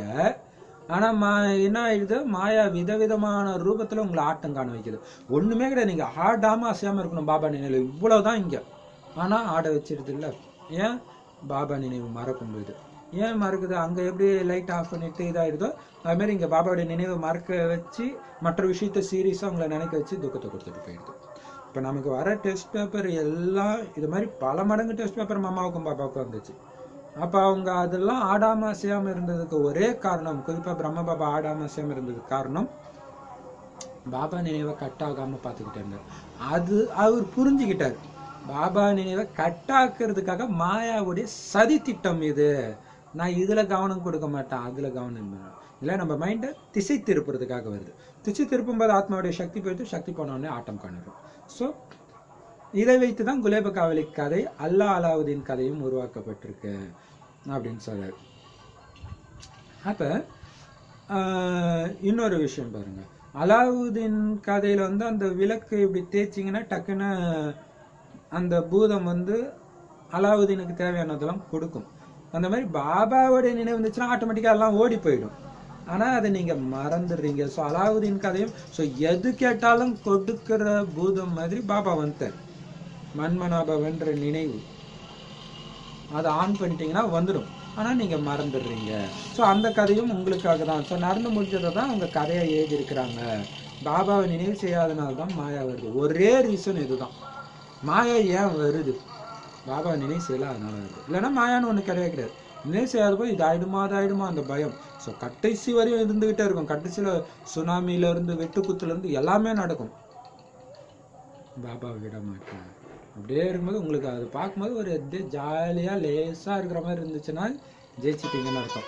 அப்படி இல்லை இல்லையா, அப்ப கடைசி வரைக்குமே ஏதாவது டெஸ்ட் பேப்பரே வந்துட்டே இருக்கும். அதுதான். அப்ப பாபாவை நினைவு செய்யாதனால மட்டும்தான் மாயா வருது. உங்களுக்கு ஒரே வேளை பாபாவுடைய நினைவு கட்டாகாம பார்த்துக்கிட்டீங்கன்னா மாயா வரவே வராது. ஸோ இப்போ முடிஞ்சதுதான் பின்னாடி கதையாக உருவாக்கி இருக்கிறாங்க. அப்போ குலேப காவலியை ஏமாத்துறதுக்காக என்ன பண்றாங்க, டக்குன்னு லைட் ஆஃப் பண்ணிட்டு அந்த தாயத்தை மாத்திடுறாங்க. அதே மாதிரி மாயா என்ன பண்ணுது, பாபாவை மறக்க வைக்கிறதுக்காக திடீர்னு ஏதோ ஒரு சம்பவம் அது ரொம்ப ரொம்ப முக்கியமான விஷயம் மாதிரி நம்ப வைக்கும். அப்படியே பார்த்துட்டே இருப்போம். பாபா நினைவு கட்டாக்கும், டக்குன்னு மாயா உங்களை அடிச்சுட்டு போயிடும். அதாவது நீங்க நிலை மாறிடுவீங்க, ஸ்திதி மாறிடும். நமக்கு ஒரே வேலை தான், பாபா நினைவை உன்னால கட்டாக்க முடியாதுன்னு சவால் விட்டுட்டு இருங்க. அப்போ உங்களுக்கு உயிருக்கு உயிரான உங்களை வெட்டி போட்டா கூட உங்களுக்கு அந்த ஆனந்த நிலையில இருந்து இறங்க மாட்டீங்க. ஏன்னா பவர் ஹவுஸ் கூட கனெக்ஷன் இருக்குது, எதுவுமே பண்ண முடியாது. இந்த பவர் ஹவுஸ்ல இருந்து புத்தின்ற ஒயரை கட் பண்றதுதான் மாயாவுடைய எலியுடைய வேலையே. ஸோ இதை கதையா வச்சுதான் அலாவுதீன் அற்புத விளக்கும் குலேப காவலி கதையெல்லாம் பின்னால உருவாக்குறாங்க. ஏன்னா இனிமேல்ட்டு நடக்கிறத பத்தி அது சொல்லலை, போன கல்பத்தில் நடந்ததை வச்சுதான் சொல்லியிருக்கிறாங்க. அதை தான் நாடகமா உருவாக்குறாங்க. அப்புறம் அமிர்தம் கடையிறதுன்ற மாதிரி விதவிதமான விளையாட்டை கூட உருவாக்குறாங்க. இது எல்லையற்ற நாடகம்னு பாவம் அவங்களுக்கு தெரியல, இது அழிவற்ற நாடகம்னு உங்களுக்கு தான் தெரியுது. அப்ப அந்த நாடகம் இந்த எல்லையற்ற நாடகத்தை வைத்து எல்லைக்குட்பட்ட நாடகத்தை உருவாக்கி இருக்கிறாங்க அப்படின்னு பாவம் அவங்களுக்கு தெரியல, உங்களுக்கு மட்டும்தான் தெரியுது. இது எல்லையற்ற நாடகம், அழிவற்ற நாடகம், தொடர்ந்து அனாதியா நடந்துகிட்டே இருக்குது. ஆனா இந்த நாடகம் எத்தனை வருஷம் நடக்குது, 5000 வருஷமா நடக்குதுன்ற விஷயம் மனிதர்களுக்கு தெரியல. அது மட்டும் இல்லாம சரித்திரம் மீண்டும் மீண்டும் நடக்கும் சொல்றாங்க, ஆனா அதோடைய அர்த்தம் புரிஞ்சுக்கல. ஹிஸ்டரி ரிப்பீட்ஸ்ன்றாங்க, அது துல்லியமா அதே மாதிரியே நடக்கும்னு அவங்க புரிஞ்சுக்கிறது கிடையாது. பாபா தான் ஒவ்வொரு ரகசியத்தையும் புரிய வைக்கிறார். இது நம்மளுடைய கடைசி பிறவி, பயங்கர மதிப்பு வாய்ந்ததுன்ட்டு உங்க புத்தியில பதியணும். இதுல நீங்க நேரத்தை வீணாக்கவே கூடாது. அதுக்கு என்ன பண்ணணும் அப்படின்னா, கைகள் வேலை செஞ்சுட்டு இருந்தாலும் உள்ளம் பாபாவுடைய நினைவுல இருக்கணும். மனம் ஆத்மாவில தானே இருக்குது. என்னை தொந்தரவு செய்யாதீங்கன்னு ஆத்மா தான் சொல்லுது. எனது மனதை துக்கப்படுத்தாதீங்க. இன்னார் எனக்கு சுகம் கொடுக்கிறாரு, இன்னார் துக்கம் கொடுக்கிறாருன்னு புத்தி புரிஞ்சுக்குது, முடிவெடுக்குது. ஆத்மா சரீரமின்றி இதெல்லாம் சொல்ல முடியாது. ஆத்மா தான் எல்லாத்தையுமே கற்றுக்கொள்கிறது. சமஸ்காரம் ஆத்மாவில தான் நிறைஞ்சிருக்குது. இப்ப உங்களுக்கு பரமபிதா பரமாத்மா கற்பித்து கொண்டிருக்கிறார். தந்தை ஞானக்கடல் பதித்த பாவனர்னு உங்களுக்கு தெரியும். அவர் தான் பாரதத்துக்கு வைகுண்டம்ன்ற பரிசை எடுத்து வந்திருக்கின்றார். அதனாலதான் அனைவருக்கும் சத்கதி கொடுக்கும் வள்ளல்னு அவர் பாடப்பட்டிருக்கு. அவருடைய பிறப்பிடமே இந்த பாரதம் தான். சோமநாத் கோயிலும் இங்கேதான் இருக்குது. சிவபாபா வந்திருக்கிறதுனால தான் அவருக்கு கோயில் உருவாக்கப்பட்டிருக்கு. அவர் எப்ப வந்தாரு, என்ன செஞ்சாருன்னு யாருமே தெரிஞ்சுக்கல. லக்ஷ்மி நாராயணன் இருந்தாங்க, பிறகு எங்க போனாங்க? அவங்க இந்த அசுத்தமான உலகத்துல தான் இருக்கிறாங்கன்னு அவங்க கொஞ்சம் கூட புரிஞ்சுக்கிறது கிடையாது. சதோ பிரதானமா இருந்தாங்க, பிறகு சக்கரத்துல சுத்தி சுத்தி வந்து தமோ பிரதானமா ஆகிட்டாங்க. பேரு உருவம் எல்லாம் மாறிடுது. ஒவ்வொரு பிறவியிலும் முகம் மாறிடும். இது ஏற்கனவே உருவாக்கப்பட்ட நாடகம். இதுல கொஞ்சம் கூட மாற்றம் ஏற்பட முடியாது. ஒருவருடைய முகம் மாதிரி இன்னொருத்தங்களுக்கு இருக்காது. குழந்தைங்க தங்களுடைய தந்தையை தெரிஞ்சுக்கணுங்கிற கருணை குழந்தைகளின் மீது பாபாவுக்கு ஏற்படுது. அறிந்து கொள்கின்றனர் அல்லவா? பிறகு பிரம்மகுமாரிகளுடைய எண்ணிக்கை அதிகரித்து கொண்டே இருக்கிறது. இங்கேயே வந்து சுற்றி கொண்டிருக்கும் நாளும் வரும். உங்களது கண்காட்சிகளில் அனைவரும் வருவார்கள். நாளுக்கு நாள் பெயர் பிரபலமாகிக் கொண்டே செல்லும். பாபா கருத்துக்களுக்கான புத்தகத்தையும் அச்சடிக்க செய்கின்றார். அதுவும் காரியத்துக்கு பயன்படும். பலருக்கு அனுப்பி வைத்து விட வேண்டும். எந்த குழந்தைங்க சேவாதாரிகளாக இருக்கிறாங்களோ அவங்க முழு நாளும் இதை பற்றி சிந்தனை செய்ய வேண்டி இருக்கிறது. பிரம்மகுமாரியை வரவழைத்து சந்திக்கலாம் அப்படின்னு அவங்க சொல்லுவாங்க. உண்ணாவிரதம் இருக்கிறாங்க அப்படின்னா 10-12 நாளுக்கு பிறகு பலவீனமா ஆகிடுறாங்க. பிறகு அந்த அளவுக்கு பேசவும் முடியாது. உங்களுடைய விஷயங்களை புரிஞ்சுக்குவாங்க. மேலும் ஜீவன் முக்தி அடையிறதுக்கு இதுதான் சரியான வழின்னு சொல்லுவாங்க. எல்லோருக்கும் சத்கதி கொடுக்கிற வள்ளல் ஒரே ஒரு தந்தை தான். மற்ற எல்லோருமே பக்தி மார்க்கத்துடைய குருக்கள் தான். குருக்கள் பலர் ஆகிட்டாங்க. மனைவிக்கும் கணவர் குரு ஆகி விடுகிறார். கதை கூறக்கூடியவரையும் குருன்னு சொல்றாங்க. இது எல்லாமே புரிஞ்சிக்க வேண்டிய விஷயங்கள். குழந்தைங்களுடைய புத்தி சேவைக்காக மிகவும் விசாலமாக இருக்க வேண்டும். தந்தையை நினைவு செய்து ராவணன் மீது வெற்றி அடையணும். ஒரு சுவாசத்தை கூட வீணாக்க கூடாது. யாரு நேரத்தை வீணாக்கி கொண்டிருக்கிறார்களோ அவங்கள புத்தியற்றவர்கள்னு சொல்லுவாங்க. யாருடைய வாழ்க்கையையும் வைரம் மாதிரி ஆக்கக்கூடிய சேவை உங்களால செய்ய முடியாதுன்னு அவங்கள பார்த்து தந்தை சொல்லுவாரு.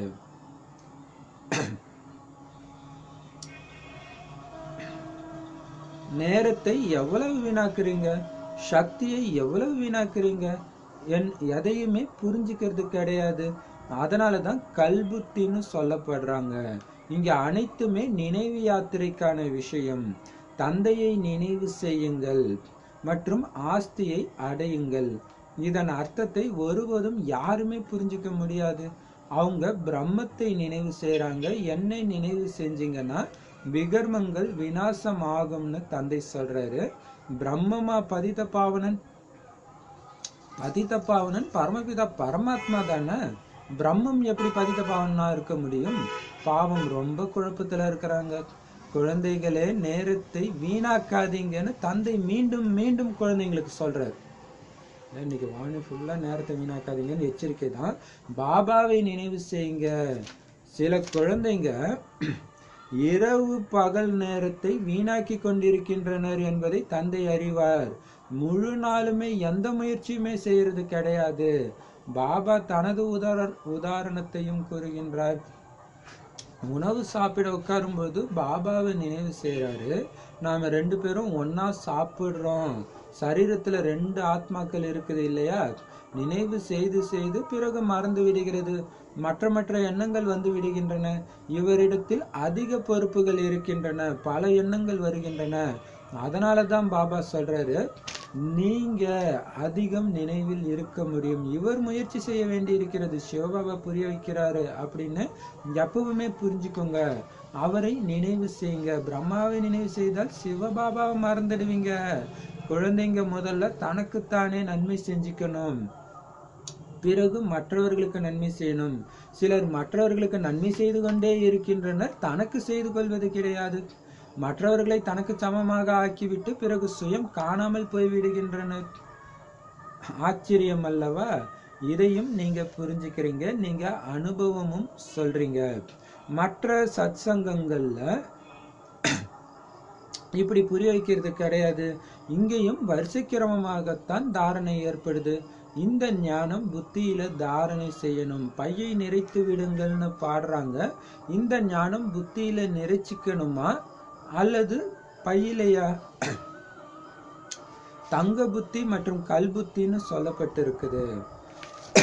சரி, சூப்பர்வானே பாபா சொல்றாரு.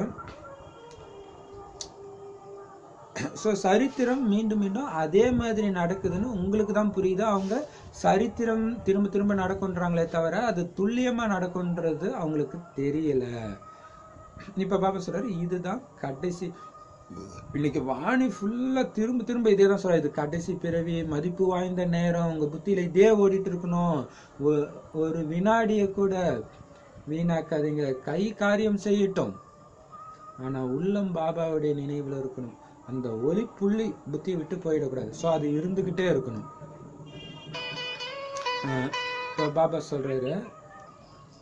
சொல்றாரு, இது எப்பயுமே உங்க புத்தியில பாபாவுடைய நினைவு இருந்துகிட்டே இருக்கணும். இப்ப ஆத்ம பயிற்சிக்கு சொல்றாரு பாருங்க. எப்படி பயிற்சின்னா, என்னை தொந்தரவு செய்யாதீங்கன்னு சொல்றது என்னது? ஆத்மா. துக்கப்படுத்தாதீங்கன்னு சொல்றது ஆத்மா. இவர் எனக்கு சுகத்தை கொடுக்குறாரு, துக்கத்தை கொடுக்குறாரு, எல்லாமே ஆத்மாவில இருக்கிற புத்தி தான் புரிஞ்சுக்குது. இது சுகம், இது துக்கம்னு பகுத்தறிஞ்சு முடிவெடுக்குது. ஆனாலும் ஆத்மா தான் பண்ணுது. பட் இருந்தாலும் சரீரம் இல்லாம ஆத்மா மட்டும் தனிச்சையா இதை சொல்ல முடியாது. அப்ப இது எல்லாமே நாம புரிஞ்சுக்கணும். இந்த உடலுடைய முக்கியத்துவத்தை சொல்றாரு. சோ ஆத்மா தான் எல்லாம் பண்ணுது. பட் இந்த உடல் இருந்தா தானே பண்ண முடியும். அதனால பாபா சொல்ற, ஆத்மா தான் எல்லாத்தையும் கத்துக்குது. சமஸ்காரம் கூட, இந்த பழக்க வழக்கம் குணாதிசயங்கள் கூட ஆத்மால தான் பதிவாகி இருக்குது. ஸோ இந்த ஞானத்தை இப்ப பாபா கத்துக் கொடுக்குறாரு. அவரும் ஒரு ஆத்மா தான். அது ஞான கடல்ன்றோம். ஸோ ஞானம் அந்த ஆத்மாவில தான் பதிவாகி இருக்குது.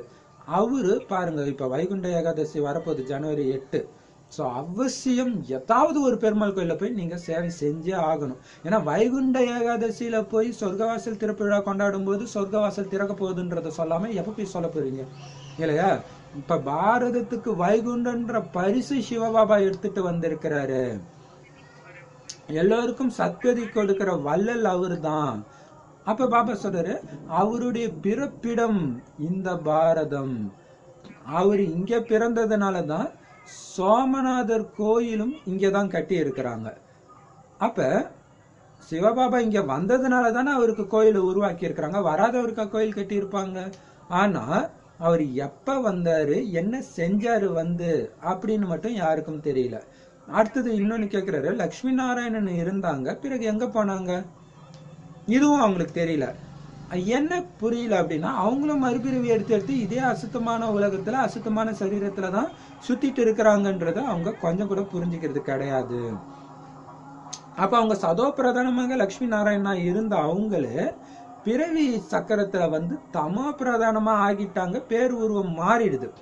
அதனாலதான் இந்த சக்கரத்தாழ்வார்னு பெருமாளுக்கு ஒரு பேரு. இந்த பிறவி சக்கரத்துல வரக்கூடியவர் அவர்ன்றதுனால. அடுத்தது பாருங்க, அந்த சக்கரத்தையே பாத்தீங்கன்னா இவரு தான் வச்சிருக்கிறாரு. சிவபாபா கையில சக்கரத்தை கொடுக்கல, திரிசூலத்தை தான் கொடுத்திருக்கிறாங்க. அப்ப பிறவி சக்கரத்துல வரக்கூடிய மகாவிஷ்ணு கையில தான் அது இருக்குது. அப்ப பாபா சொல்றாரு, இந்த பிறவி சக்கரத்துல வந்ததுனால தம பிரதம் ஆயிட்டாங்க. அவங்க உருவம் எல்லாம் மாறிட்டே இருக்கு. ஒரு பிறவியுடைய உருவம் இன்னொரு பிறவிக்கு யாருக்குமே இருக்காதுன்றார். இது ஏற்கனவே உருவாக்கப்பட்ட நாடகம். இந்த பிறவியில இந்த முகம்தான் இவங்களுக்குன்றது. ஸோ கொஞ்சம் கூட மாற்றம் ஏற்படாது. ஸோ அந்த பிரதர் யூடியூப்ல கேட்டதுக்கான பதிலும் இதுதான். தேவதை ஆத்மா தான் எடுக்கணும்னா தேவதை ஆத்மா தான் எடுக்கும். தேவதை ஆத்மா தான் இந்த ஞானத்தை எடுக்கும். அதுவும் நிச்சயிக்கப்பட்டிருக்கு. ஒரு செகண்ட் கூட, ஒரு காட்சி கூட மாறாது. எல்லாமே அதே தான். அப்படியே எடுத்த படத்தை திரும்ப பார்க்குற மாதிரி. இதுல சிறிதும் மாற்றம் ஏற்பட முடியாது. ஒருத்தர் முகம் மாதிரி இன்னொருத்தவங்களுக்கு இருக்கவே இருக்காதுன்றாரு. கண்டிப்பா கொஞ்சமாவது டிஃபரன்ஸ் இருக்கும் அப்படின்னு சொல்றாரு. இப்ப பாபா சொல்றாரு, பாபாவுக்கு கருணை ஏற்படுதான். என் குழந்தை என்னையே தெரிஞ்சிக்காம இருக்குதே, தெரிஞ்சுக்கணுமேனு கருணை வருதான். அதனாலதான் இந்த ஞானத்தை கொடுத்து பிரம்மகுமாரிகளுடைய எண்ணிக்கை அதிகமாயிட்டே இருக்குது. ஸோ நாம தான் அந்த செய்தியை சொல்லணும் இல்லையா? பாபா கருணை ஏற்படுது. ஸோ அவருடைய காரியத்தை செய்வதற்காக கருவியாக நாமளே நிமித்தமாக்கிக்கணும். எல்லாருமே இந்த பிரம்மகுமாரி சென்டரை சுத்தி சுத்தி வர டைமும் வரும்ன்ற. இப்போ பிரம்மகுமாரி சென்டர் எல்லாம் பார்த்தீங்கன்னா 4 பேர் 5 பேர் 10 பேர் அவ்வளோதான் இருக்கிறாங்க. ஆனால் இப்போ எப்படி கோயிலை சுற்றி சுற்றி வராங்க அந்த மாதிரி எந்த நேரம் அந்த அளவுக்கு துக்கம் வந்துடும். ஸோ எல்லாருமே இங்கே தான் ஏதோ இருக்குதுன்னு சுற்றி சுற்றி வர டைமும் வரும் அப்படின்னு சொல்கிறாரு. அதே மாதிரி நாளுக்கு நாள் பிரம்மகுமாரிகளுடைய பேர் ப்ராப்ளம் ஆகிட்டே இருக்கும். நிறைய பிரச்சனை வந்தாலும் இந்த பிரச்சனை மூலமாகவும் இன்னும் ஃபேமஸாக தான் ஆகிட்டு இருக்கும். ஏன்னா உங்கள் கண்காட்சிகளில் எல்லோருமே வருவாங்க அப்படின்னு சொல்கிறாரு. ஸோ அது நாம் இப்போ பார்க்குறோம், நேரடியாகவே நிறைய ஆகிட்டே இருக்குது. எங்கே நாம் போய் ஊர் ஊராக போய் ஸ்டால் வச்சு போட்டாலும் அதில் கொஞ்சம் பேருக்காவது தெரியுது பிரம்மகுமாரிகள். அந்த ஞானம் அவங்களுக்கு புரியாட்டினா கூட நான் போயிட்டு வந்திருக்கிறேன் அப்படின்னு. ஸோ திரும்ப திரும்ப திரும்ப கேட்க கேட்க கேட்க என்ன ஆகும்னா அவங்களுக்கு புரிய ஆரம்பிக்கும் கொஞ்சமாச்சும். அப்போ பாபா சொல்கிறாரு, கருத்து கணிப்புக்கான புத்தகத்தையும் உருவாக்க சொல்லியிருக்கிறார். அதாவது ஞானத்தை கேட்டுட்டு இதை புரிஞ்சுக்கிட்டீங்களா அப்படின்றதுக்காக. அதாவது ஃபஸ்ட்டு ஞானத்தை கேட்கறதுக்கு முன்னாடி ஒரு நோட்டீஸ் கொடுப்போம். அதே கேள்வியை அதில் கேள்விகள் இருக்கும். அதே கொஸ்டினரே ஞானம் கேட்ட பிறகும் கேட்போம். ஃபர்ஸ்ட் எடுத்தோன்னே கடவுள் யார், அவர் எங்கும் நிறைந்தவர், அந்த மாதிரி எழுதிடுவாங்க. அப்புறம் ஞானத்தை கேட்டதுக்கப்புறம் அவர் சிவபகவான் கரெக்டாக எழுதணும், அவர் புள்ளியாக இருக்கிறாருன்னு எழுதணும். கீதையின் பகவான் யாருன்னு முதல்ல கேட்பாங்க, கிருஷ்ணர்னுவாங்க. கடைசியில் கேட்கும்போது சிவன் எழுதும். ஸோ அதுவும் காரியத்துக்கு பயன்படும், அவங்க புரிஞ்சுக்கிறாங்க அப்படின்னு நமக்கு தெரியும். இப்போ புரிஞ்சுக்கிற ஆத்மாவாக இருந்துச்சுன்னா நம்ம கூப்பிடலாம் இல்லையா? அதனால பலருக்கு நீங்கள் இதை அனுப்பி வச்சிடுங்க. ஆனால் பாபா சொல்றாரு, எந்த குழந்தைங்க நல்ல சேவைதாரியாக இருக்கிறாங்களோ அவங்களுக்கு முழு நாளும் இதை சிந்தனை செய்ய வேண்டி இருக்குது. இதை சிந்தனை செஞ்சுக்கிட்டே இருக்கணும். அப்போதான் பக்கா சேவைதாரியாக இருக்கணும். இதை இன்னும் பக்காவா எப்படி பண்றது அப்படின்ட்டு. மற்றவங்களுக்கு என்ன தோணுமா, அவங்க நல்லா சொன்னாங்கப்பா, அவங்கள நம்ம மீட்டிங்க்கு வர வைக்கலாம் அப்படின்னு அவங்களுக்கு தோணுமா. அரசியல்வாதிகளாக இருக்கட்டும், எந்த பிரச்சனையாக இருந்தாலும் பிரம்மகுமாரி கூப்பிடலாம், ஏன்னா அவங்களால மட்டும்தான் அமைதிப்படுத்த முடியும் அப்படின்ட்டு. அப்போ உண்ணாவிரதம் இருக்கிறாங்க அப்படின்னா 10-12 நாளைக்கு அப்புறம் அவங்களால பேச முடியாது இல்லையா, அவ்வளோ பலகீனமாக இருப்பாங்க. ஆனால் அவங்க கிட்ட கூட நீங்கள் போய் பேசுனீங்கன்னா அவங்களால புரிஞ்சிக்க முடியும் அப்படின்னு சொல்கிறார். ஏன்னா அந்த டைம் தூய்மையாக தானே இருப்பாங்க 10-12 நாள் உண்ணாவிரதத்தில் இருக்கும்போது. ஸோ அதையும் பேச முடியாத நேரத்தில் கூட நீங்கள் அப்படியே யோக பலத்தில் அமைதியாக சொல்கிற அந்த ஞானம் அவங்களுக்கு பதியும். சூப்பர் இல்லையா? ஸோ அரசியலில் கூட அரசியல்வாதிகள் தானே உண்ணாவிரதம் இருக்கிறாங்க இல்லையா? ஸோ அப்போ நீங்கள் இதை ஞானத்தை சொல்ல அந்த மாதிரி டைமும் வரும் அப்படின்னு சொல்கிறார். எல்லாருக்குமே, அவங்க அரசியல்வாதியாக இருந்தாலும் சரி, மதவாதியாக இருந்தாலும் சரி, எல்லோருக்கும் சத்கதி உண்மையான வழியை கொடுக்கக்கூடிய வள்ளல் ஒரு சிவபாபா தான். மற்றவங்க எல்லாரும் பக்தி மார்க்கத்துடைய குருக்கள் தான். எதை சொல்லி கொடுத்தாலும் ஒன்று குருவாய்க்கிறாங்க. அவங்க சொல்றது ரைட்டா தப்பான்னு யோசிக்கிறது இல்லை. கணவனை கூட மனைவிக்கு குருன்னு சொல்லிடுறாங்க, கதை சொல்லக்கூடியவங்களும் குருன்றாங்க. இப்ப பாபா சொல்றாரு, அப்ப இந்த மாதிரி பாயிண்ட்ஸ், அப்ப யார் உண்மையான குரு சத்குருன்னு புரிய வைக்கிறதுக்கு உங்களுடைய புத்தி இந்த சேவை செய்யறதுக்கு விசாலமா இருக்கணும் இல்லையா, புத்திசாலித்தனமாகவும் இருக்கணும். அப்பதான் அவங்க மனசும் நோகடிக்காம அதே நேரத்துல கரெக்டான பாயிண்ட்டையும் தைரியமாகவும் சொல்ல முடியும். இப்ப பாபா சொல்றாரு, பாபாவை நினைவு செஞ்சு செஞ்சு நீங்க ராவணன் மேல வெற்றி அடையணும். இதுதான் பெரிய விஷயம். இது துக்கம் நிறைஞ்ச உலகம், துக்கத்தின் அலைகள் எங்க பார்த்தாலும் வீசும். உங்ககிட்ட வர முடியாத அளவுக்கு பாபாவுடைய நினைவு தான் பாதுகாப்பு கவசம். உங்களை சுத்தி அப்படியே அது அந்த கடல், துக்க கடலுக்குள்ள கடல் விலகி போயிடணும். எப்படி பைபிள்ல ஒரு கதை இருக்கும், இறைவனை கூப்பிட்டு ஒரு கோடு போட்ட உடனே கடலை அப்படியே 2ஆ பிரிஞ்ச மாதிரி காட்டுவாங்க. அந்த மாதிரி துக்கத்தின் கடல், அந்த கடல் முக்கியம் கிடையாது. துக்கத்தின் கடல் உங்களை டச் பண்ணக்கூடாது, மாயா டச் பண்ணக்கூடாது. அந்த அளவுக்கு பாபாவுடைய நினைவு செஞ்சு மாயாவை வெல்லணும். நீங்க ஒரு சுவாசத்தை கூட வீணாக்க கூடாது. ஆனால் செம்ம எச்சரிக்கை கொடுக்குறாரு பாருங்க. இவ்வளவும் பாபா சொல்லியும் யார் நேரத்தை வீணாக்குறாங்களோ அவங்கள புத்தியற்றவர்கள், முட்டாள்கள்னு பாபா சொல்றாரு. ஏன்னா சங்கமிகம் இறைவனை கூட வச்சுட்டு அவர்கிட்ட வந்து ஆஸ்தி எடுக்காம என்ன பண்ணிட்டு இருக்கிறீங்க இல்லையா? அப்ப பாபா சொல்லுவாராம், அந்த மாதிரி புத்தியற்றவர்கள் நேரத்தை வீணாக்குறவங்க கிட்ட போய் சொல்லுவாராம், உங்களால யாருடைய வாழ்க்கையும் வயிற மாதிரி ஆக்கக்கூடிய சேவை செய்ய முடியாது. எந்த அளவுக்கு நேரத்தை வீணாக்குறீங்க, உங்க சக்தியை எந்த அளவுக்கு வீணாக்குறீங்க, எதையுமே புரிஞ்சுக்க மாட்டீங்க, கல் புத்தி உடையவங்க அப்படின்ட்டு பாபா சொல்றாரு. அப்ப இங்க என்ன இது, நினைவு யாத்திரை, அதுதான் மெயின். என்ன ஆனாலும் அந்த நினைவு இருந்துகிட்டே இருக்கணும். தூங்கினாலும் எழுந்திரிச்சாலும் சாப்பிட்டாலும் நடந்தாலும் அதில் தான் இருக்குது. அந்த நினைவு யாத்திரையில தான் ரேங்க் நிர்ணயிக்கப்படுது இல்லையா? நினைவு, சேவை, ஞானம். பாபாவை நினைவு செய்யுங்க, ஆஸ்தி அடையுங்கன்னு நீங்க சொன்னா கூட இதோடைய அர்த்தத்தை கூட யாரும் புரிஞ்சுக்கிறது கிடையாது. ஏன்னா இறைவனை நினைக்கிறேன், நான் நினைச்சுன்னு தான் இருக்கிறேன். எந்த இறைவன் நினைக்கிறோம்? பிரம்மம் தான் இறைவன், எங்கும் நிறைஞ்சவர். எங்கும் நிறைஞ்சவரை எப்படி நினைக்க முடியும்? அதான் பாபா சார், பிரம்மமா உங்களை தூய்மையாக்குது, பதித்த பாவனன் அதுவா? இறைவன் தானே பதித்த பாவனனா இருக்கிறாரு. ஆனா பாவம் அவங்க குழம்பிட்டாங்க, ரொம்ப கன்ஃபியூஸ் ஆயிட்டாங்க. இப்ப பாபா சொல்றாரு, குழந்தைங்களே மீண்டும் மீண்டும் நான் சொல்றேன், நேரத்தை வீணாக்காதீங்க வீணாக்காதீங்கன்னு குழந்தைங்களுக்கு சொல்லிட்டே இருக்காரு. பாபாவை நினைவு செஞ்சுட்டே இருங்க. சில குழந்தைங்க இரவு பகலா நேரத்தை வீணாக்கிட்டே இருக்கிறாங்கன்னு பாபாவுக்கு தெரியும். ஏன் வீணாக்குறாங்கன்னா, எந்த விதமான முயற்சியும் பாபா நினைவுல இருக்கிறதுக்கான முயற்சியோ, சேவை செய்யறதுக்கான முயற்சியோ, ஞானத்தை எடுக்கிறதுக்கான முயற்சியோ பண்றதே கிடையாது. இப்ப பாபா சொல்ற, இது எவ்வளவு கஷ்டம் இந்த முயற்சினா, பிரம்ம பாபா உடல் சிவபாபா இருக்கிறாரு, சாப்பிடும்போது பாபா நீங்களும் நானும் சாப்பிட்றோம்னு சொல்லி அவரை நினைவு செய்ய முயற்சி பண்ணிக்கிட்டு இருக்கும்போதே மறந்து போயிட்டான் பாபாவுடைய நினைவு. இப்போ இதுக்கு எவ்வளவு முயற்சி தேவைப்படுது. பிரம்ம பாபாவுக்கு அவர் உடல்ல இருக்கிறவருக்கே, சிவபாபா அவர் உடலுக்குள்ள இருக்கும்போதே அவருக்கு மறக்குதுன்னா நம்ம எந்த அளவுக்கு முயற்சி செய்யணும்? ஸோ அதை நம்ம யோசிக்கிறது இல்லை. ஸோ அவருக்கும் நிறைய எண்ணங்கள் வருது, ஏன்னா அந்த அளவுக்கு நிறைய பொறுப்புகள் இருக்கு. அவருக்கு கம்பேர் பண்ணும்போது நமக்கு மாயாவும் பெருசா வர்றதில்ல, பொறுப்பும் பெருசு கிடையாது. அதனால அவரை விட நீங்க ஈஸியாவே முயற்சி செய்ய முடியும் அப்படின்ட்டு பாபா சொல்றாரு. ஆனா சில குழந்தைங்க என்ன பண்ணிடுறாங்களாம், சிவபாபா மறந்து பிரம்ம பாபா நினைச்சிட்டு இருக்காங்க. அதனால பிரம்ம பாபா சொல்றாருன்னு நினைக்காதீங்க, சிவபாபா சொல்றாருன்னு நினைங்க. அப்பதானே சிவபாபா கிட்ட புத்தி போகும். அதே மாதிரி நம்மளுமே எது நடந்தாலும் சிவபாபா பேசுறாரு, பாபா இது இவங்க இப்ப ஒருத்தவங்க உங்களுக்கு துக்கத்தை கொடுத்தா கூட இதன் மூலமா சிவபாபா என்ன சொல்ல வர்றாரு அதை மட்டும் கேளுங்க. அப்பதான் சிவபாபா கிட்ட புத்தி போகும், அல்லது அவங்க கிட்டே தான் புத்தி போயிடும். இப்ப பிரம்ம பாபாவே நீங்க நினைவு செஞ்ச கூட சிவபாபாவை மறந்துடுவீங்க. அதனால பாபா சொல்ற, முதல்ல உங்களுக்கு நீங்க நன்மை செஞ்சுக்கணும் பாபா நினைவுல இருந்து. அப்புறம் தான் நீங்க மற்றவங்களுக்கு நினைவு செய்யறதுக்கான யுக்தியை சொல்லி நன்மை செய்ய முடியும். நிறைய குழந்தைங்க என்ன பண்றாங்களாம், மற்றவங்களுக்கு நன்மை செய்யறாங்களா, இந்த சேவை பண்ணிட்டே இருக்கிறாங்களா, ஆனா தனக்கு சேவை செய்யறது இல்லை. இப்ப என்ன அர்த்தம்? முயற்சி பண்றது இல்லை.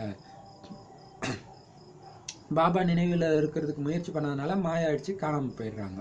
இது எவ்வளவு பெரிய ஆச்சரியம். இப்ப இந்த மாதிரி அனுபவத்தையும் நீங்க சொல்றீங்க இல்லையா? நான் கோர்ஸ் கொடுத்து அவங்க பக்காவாயிட்டாங்கப்பா, நான் இங்க இருக்கிறேன், அவங்க எங்கேயோ போயிட்டாங்க அப்படின்னு சொல்றோம் இல்லையா? அந்த அளவுக்கு சேவை செய்யறாங்கன்ட்டு. மற்ற சத்சங்கள்லாம் சத்சங்கத்துல இந்த மாதிரி எல்லாம் புரிய வைக்க முடியாது. இங்கேயும் வரிசை கிரமமாகத்தான் இந்த தாரணை ஏற்படுது. அப்ப இந்த ஞானம் உங்க புத்தியில தாரணை ஆகணும். பையை நெரிச்சிடுங்க அப்படின்ட்டு இறைவன் கிட்ட பாடுறாங்க. அப்ப பாபா சொல்றாரு, இந்த ஞானம் புத்தியில நெரிச்சிக்கணுமா பையில நெரிச்சிக்கணுமா? அப்ப அவங்களுக்கு தெரியல. இந்த புத்தியில நிறையணும், அவருடைய ஞானம் தாரணை ஆகணும், நடைமுறை ஆகணும், குணங்கள் ஆகணும். ஆனால் தான் தங்க புத்தி கல் புத்தின்னு சொல்லப்பட்டிருக்கு. உங்களுடைய இந்த வாழ்க்கை மிகவும் விலை மதிக்க முடியாது. பாருங்க, 4 லைனுக்கு ஒரு தடவை திரும்ப திரும்ப இதை ஞாபகப்படுத்துறாரு. வாழ்க்கை மிகவும் விலை மதிக்க முடியாதது, இழந்துடாதீங்க. இதுல முயற்சி ரொம்ப ரொம்ப அவசியமானது. இல்லறத்திலே நீங்க இருந்தாலும் எல்லாத்தையும் நீங்க செய்யணும். ஆனா பாபாவுடைய நினைவுல இருந்துகிட்டே செய்யணும். சூழ்நிலைகளை பார்க்கணும். குமாராக இருக்கிறாரு, சேவை நல்லா செய்யறாரு அப்படின்னா பாபா என்ன பண்றாரு? விடுவித்து விடுகிறார். அவரை எந்த பந்தனமும் இல்லாம அழகா விடுவிச்சிருக்காரு. ஒவ்வொருத்தருடைய சூழ்நிலையை பார்த்து பாபா ஆலோசனை சொல்றார். ஸோ அந்தந்த சூழ்நிலையை பார்த்து மருத்துவர் நாடி பார்க்காம ஆலோசனை சொல்ல மாட்டாரு. ஆனா சிவபாபா அழிவற்ற மருத்துவராச்சு. ஆத்மாவுக்கு மன்மனாபவன்ற ஊசி போடுறாரு. இவரது ஒரே ஒரு ஊசியின் மூலம் 21 பிறவிகள் சதா ஆரோக்கியமானவர்களாக ஆக்கிடுது இந்த ஊசி. பிரஜாபிதா பிரம்மாவுக்கு எத்தனை குழந்தைங்க, எவ்வளவு பெரிய குடும்பஸ்தனா இருக்கிறாரு. இது எல்லையற்ற இல்லற விவகாரம். இது சிவபாபாவின் ரதம் அல்லவா? ஸோ இது விவகாரம்ன்றது மோசமான பிரிண்டிங் மிஸ்டேக். இல்லற விகாரம்னு போட்டாங்க, இல்லற விவகாரமாகும். இவர் சிவபாபாவின் ரதம் அல்லவா? ஆக எவ்வளவு வருமானம் ஏற்படுகிறது. நான் இந்த ரதத்துல அமர்ந்து ஞானத்தை கொடுக்கிறேன், இல்லைன்னா எப்படி கொடுப்பேன்?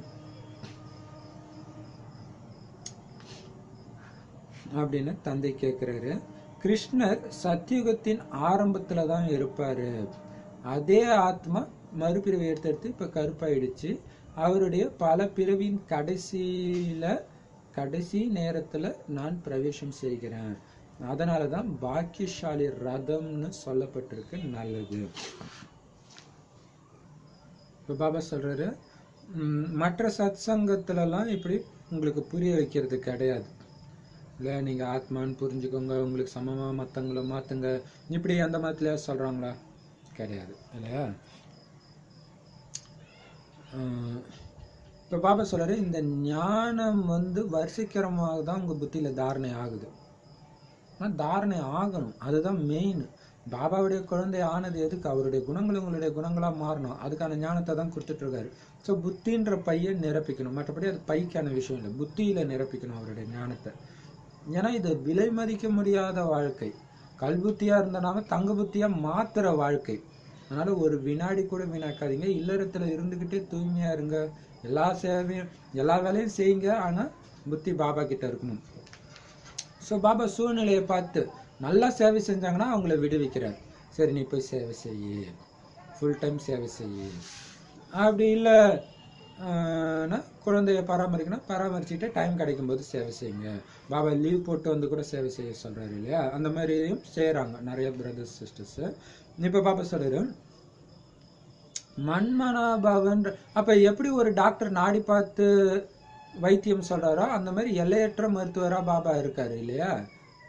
அழிவற்ற மருத்துவர். அதனால மன்மனாபவன்ற ஊசி போடுறார் நாடியை பார்த்து. இந்த ஊசி தான் பாபாவுடைய நினைவுன்ற இந்த ஊசி தான் 21 பிறவிக்கு நமக்கு எந்த விதமான நோயும் இல்லாத அளவுக்கு ஆரோக்கியமானவரை மாத்திருது. அடுத்தது பாபா சொல்றாரு, பிரஜாபிதா பிரம்மா மூலமாகத்தான் நம்மளை தத்து எடுக்கிறார். இப்போ பிரம்மாவுக்கு எவ்வளவு குழந்தைங்க, இப்போ எல்லையற்ற குடும்பஸ்தன் ஆயிட்டார் பாபா. பிரம்ம பாபாவும் சரி, சிவபாபாவும் சரி. ஸோ இது எல்லையற்ற இல்லற விவகாரம். சிவபாபாவுடைய ரதமா இருக்கிறாரு. இதன் மூலமாக எல்லாருக்கும் எவ்வளவு வருமானம் ஏற்படுது அவருடைய ஞானத்தின் மூலமாக. இப்ப இந்த ரதத்துல உட்கார்ந்து தான் ஞானத்தை கொடுக்க முடியும். ரதம் இல்லாம உடல் இல்லாம சிவபாபா அப்படியே மேல இருந்தா ஞானத்தை கொடுக்க முடியும். மற்றபடி கிருஷ்ணருடைய உடம்புல கொடுக்க மாட்டாரு இல்லையா? அங்க கிருஷ்ணர் கீதையை சொன்ன மாதிரி காட்டியிருக்காங்க. கிருஷ்ணர் உடம்புல எப்படி கொடுக்க முடியும்? அங்க எல்லாருமே தூய்மையா இருப்பாங்க. தூய்மையற்றவர்களை தூய்மையாக்கக்கூடிய ஞானத்தை தூய்மையற்ற உலகத்துலதான் கொடுக்க முடியும். கிருஷ்ணர் சத்தியுகத்துல இருப்பார். அவர் ஒன்றும் கலியுகத்துல இருக்க மாட்டாரு. அவருடைய ஆத்மா கலியுகத்துல கருப்பாயிடுச்சு, தூய்மை இழந்துச்சு. ஸோ அந்த ஆத்மா எடுத்த பிரம்மாவுடைய சரீரத்துல ஞானத்தை கொடுக்குறாரு. அப்ப அவருடைய பல பிறவியுடைய கடைசி பிறவிலும் கடைசி நேரத்துல கொடுக்குறாரு. அதனாலதான் இவரை பாக்கியசாலி ரதம்னு சொல்லப்பட்டிருக்கு. நல்லது, நான் முடிச்சுட்டாரு. இனிமையிலும் இனிமையான தேடி கண்டெடுக்கப்பட்ட செல்லமான குழந்தைகளுக்கு தாய் தந்தை பாப்தாதாவின் அன்பு நினைவுகள் மற்றும் காலை வணக்கம். ஆன்மீக குழந்தைகளுக்கு ஆன்மீக தந்தையின் அன்பு நினைவுகள் மற்றும் நமஸ்தே. தாரணைக்கான முக்கிய சாரம்: தனது மற்றும் மற்றவங்களுடைய வாழ்க்கையை வைரம் மாதிரி ஆக்கக்கூடிய சேவையை செஞ்சுக்கிட்டே இருக்கணும். உங்களுடைய நேரத்தையோ பணத்தையோ சக்தியையோ வீணாக்கவே கூடாது. இல்லையா? ஒவ்வொருத்தருடைய வாழ்க்கையும் வைரம் மாதிரி ஆக்கக்கூடிய சேவை. பாபாவுடைய அறிமுகத்தை கொடுத்து பாபாவை நினைவு செய்ய வைக்கக்கூடியதுதான் வைரம் மாதிரி ஆக்கக்கூடிய சேவை. அதனால இந்த சேவையில தான் உங்களுடைய நேரம் பணம் சக்தி அனைத்தும் செலவிடணும். அப்பதான் நமக்கு யூஸ் ஆகும், பயனுள்ளதா ஆக்கும். இல்லாட்டினா வீணாக்கிடுறோம் அப்படின்னு அர்த்தம். மற்றவர்களுக்கு நன்மை செய்யறதும் கூடவே தனக்கும் நன்மை செஞ்சுக்கணும். பாபாவுடைய நினைவுகளாலையும் சேவையின் மூலமாகவும் ஞானத்தின் மூலமாகவும் ஞான சிந்தனையின் மூலமாகவும். ஸோ புத்தியில ஞான சிந்தனையின் மூலமாக இந்த ஞான ரத்தினங்களை தாரணை செய்யணும், மற்றவங்களுக்கு தானமும் செய்யணும். அதாவது ஞானத்தை சொல்லிக்கிட்டே இருக்கணும். வரதானம்: குழப்பம் அடைவதற்கு பதிலாக தளர்வாக, அதாவது படிப்பில்லாமல் இருக்கும் தொடர்பை சரி செய்யக்கூடிய பிரச்சனைகளிலிருந்து விடுபட்டவர் ஆகுங்கள். அதுக்கு விளக்கம்: அனைத்து பிரச்சனைகளுக்கும் மூல காரணம் தொடர்பு தளர்ந்து விடுவதாகும். தொடர்பை மட்டும் சரி செய்து விட்டால் அனைத்து சக்திகளும் உங்கள் முன் சுற்றி கொண்டே இருக்கும். தொடர்பு ஏற்படுத்துவதற்கு ஒரு சில நிமிடங்கள் ஆனாலும் தைரியத்தை இழந்து குழப்பமடைந்து விடாதீர்கள். நிச்சயம் என்ற அஸ்திவாரத்தை அசைத்து விடாதீர்கள். நான் பாபாவினுடையவன், பாபா என்னுடையவர் என்ற ஆதாரத்தில் அஸ்திவாரத்தை பக்கா செய்யும் பொழுது பிரச்சனைகளிலிருந்து விடுபட்டு விடுவீர்கள். ஸ்லோகன்: விதை ரூப ஸ்திதியில் நிலைத்திருப்பது தான் பழைய சமஸ்காரங்களை மாற்றுவதற்கான விதியாகும். சூப்பர் இல்லையா? வரதான ஸ்லோகன், ரெண்டுமே சூப்பர். இப்ப பாபா சொல்றாரு, எல்லா பிரச்சனைக்கும் எல்லா குழப்பத்துக்கும் மூல காரணம்னா பாபாவுடைய கனெக்ஷன் கட் ஆயிடுது, லூஸ் ஆயிடுது, ஸ்ட்ராங்கா இல்லை. அதை மட்டும் நீங்க ஸ்ட்ராங் பண்ணிட்டீங்க, தொடர்பு சரி பண்ணிட்டீங்கன்னா ஆட்டோமேட்டிக்கா எல்லா சக்தியும் உங்களை சுத்திக்கிட்டே இருக்கும். அதுக்குள்ள வர முடியாது மாயாவால. ஆனா நீங்க ஏதோ ஒரு மாயால மாட்டிக்கிட்டீங்க அப்படின்னா பாபா கிட்ட கனெக்ஷன் வைக்கிறதுக்கு கொஞ்சம் நேரம் ஆகும். இருந்தாலும் தைரியத்தை இழந்து குழப்பம் அடையாம பாபா கிட்ட புத்தியை மட்டும் இணைங்க, மற்றதெல்லாம் ஓடி போயிடுன்ற. புத்தியை இணைக்கிறதோட பாபாவுடைய ஞான சிந்தனை ஒரு பாபா நேற்று முந்தானத்து வானிலை சொல்லியிருந்தார் இல்லையா, பாயிண்ட் சொரூபத்துல நினைச்சிருந்து ஞான பாயிண்டின் சொரூபமாகவும் ஆகுங்க, மாயா வராது இல்லையா? அப்ப என்ன ஆகும்? பாயிண்ட் சொரூபத்துல இருந்துட்டு ஞான பாயிண்ட் தாரணைக்கு எடுத்துட்டு வர்றீங்க, ஞான பாயிண்ட் சொரூபமா இருக்கிறீங்க அப்படின்னா என்ன ஆயிடும்?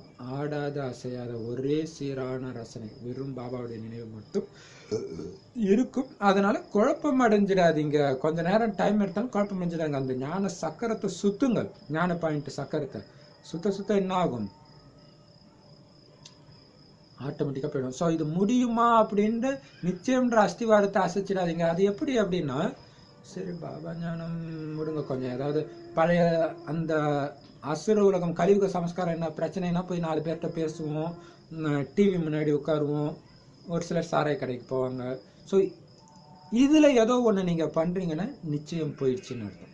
இப்போ ஞானத்தின் மூலமாக நீங்க வெல்லணும், அப்பதான் நிச்சயம் இருக்குது. பாபாவுடைய நினைவின் மூலமாக ஞானத்தை சுத்தணும். கொஞ்சம் வலிச்சாலும் பரவாயில்ல, சுத்துங்க, கட்ட கடன்னு சுத்த. இப்போ 30-40 பாயிண்ட் வச்சு சொல்றோம்னா அந்த 40 பாயிண்ட் நீங்க சொல்லி முடிக்கிறதுக்குள்ள உங்களுக்கு தெரியும். அது இல்லாம தினம் தினம் வானில இருந்து ஒரு பாயிண்ட் வருது, சொல்ல சொல்ல உங்களுக்கு தெரியும், அதுல இருந்து வெளியே வருவீங்க.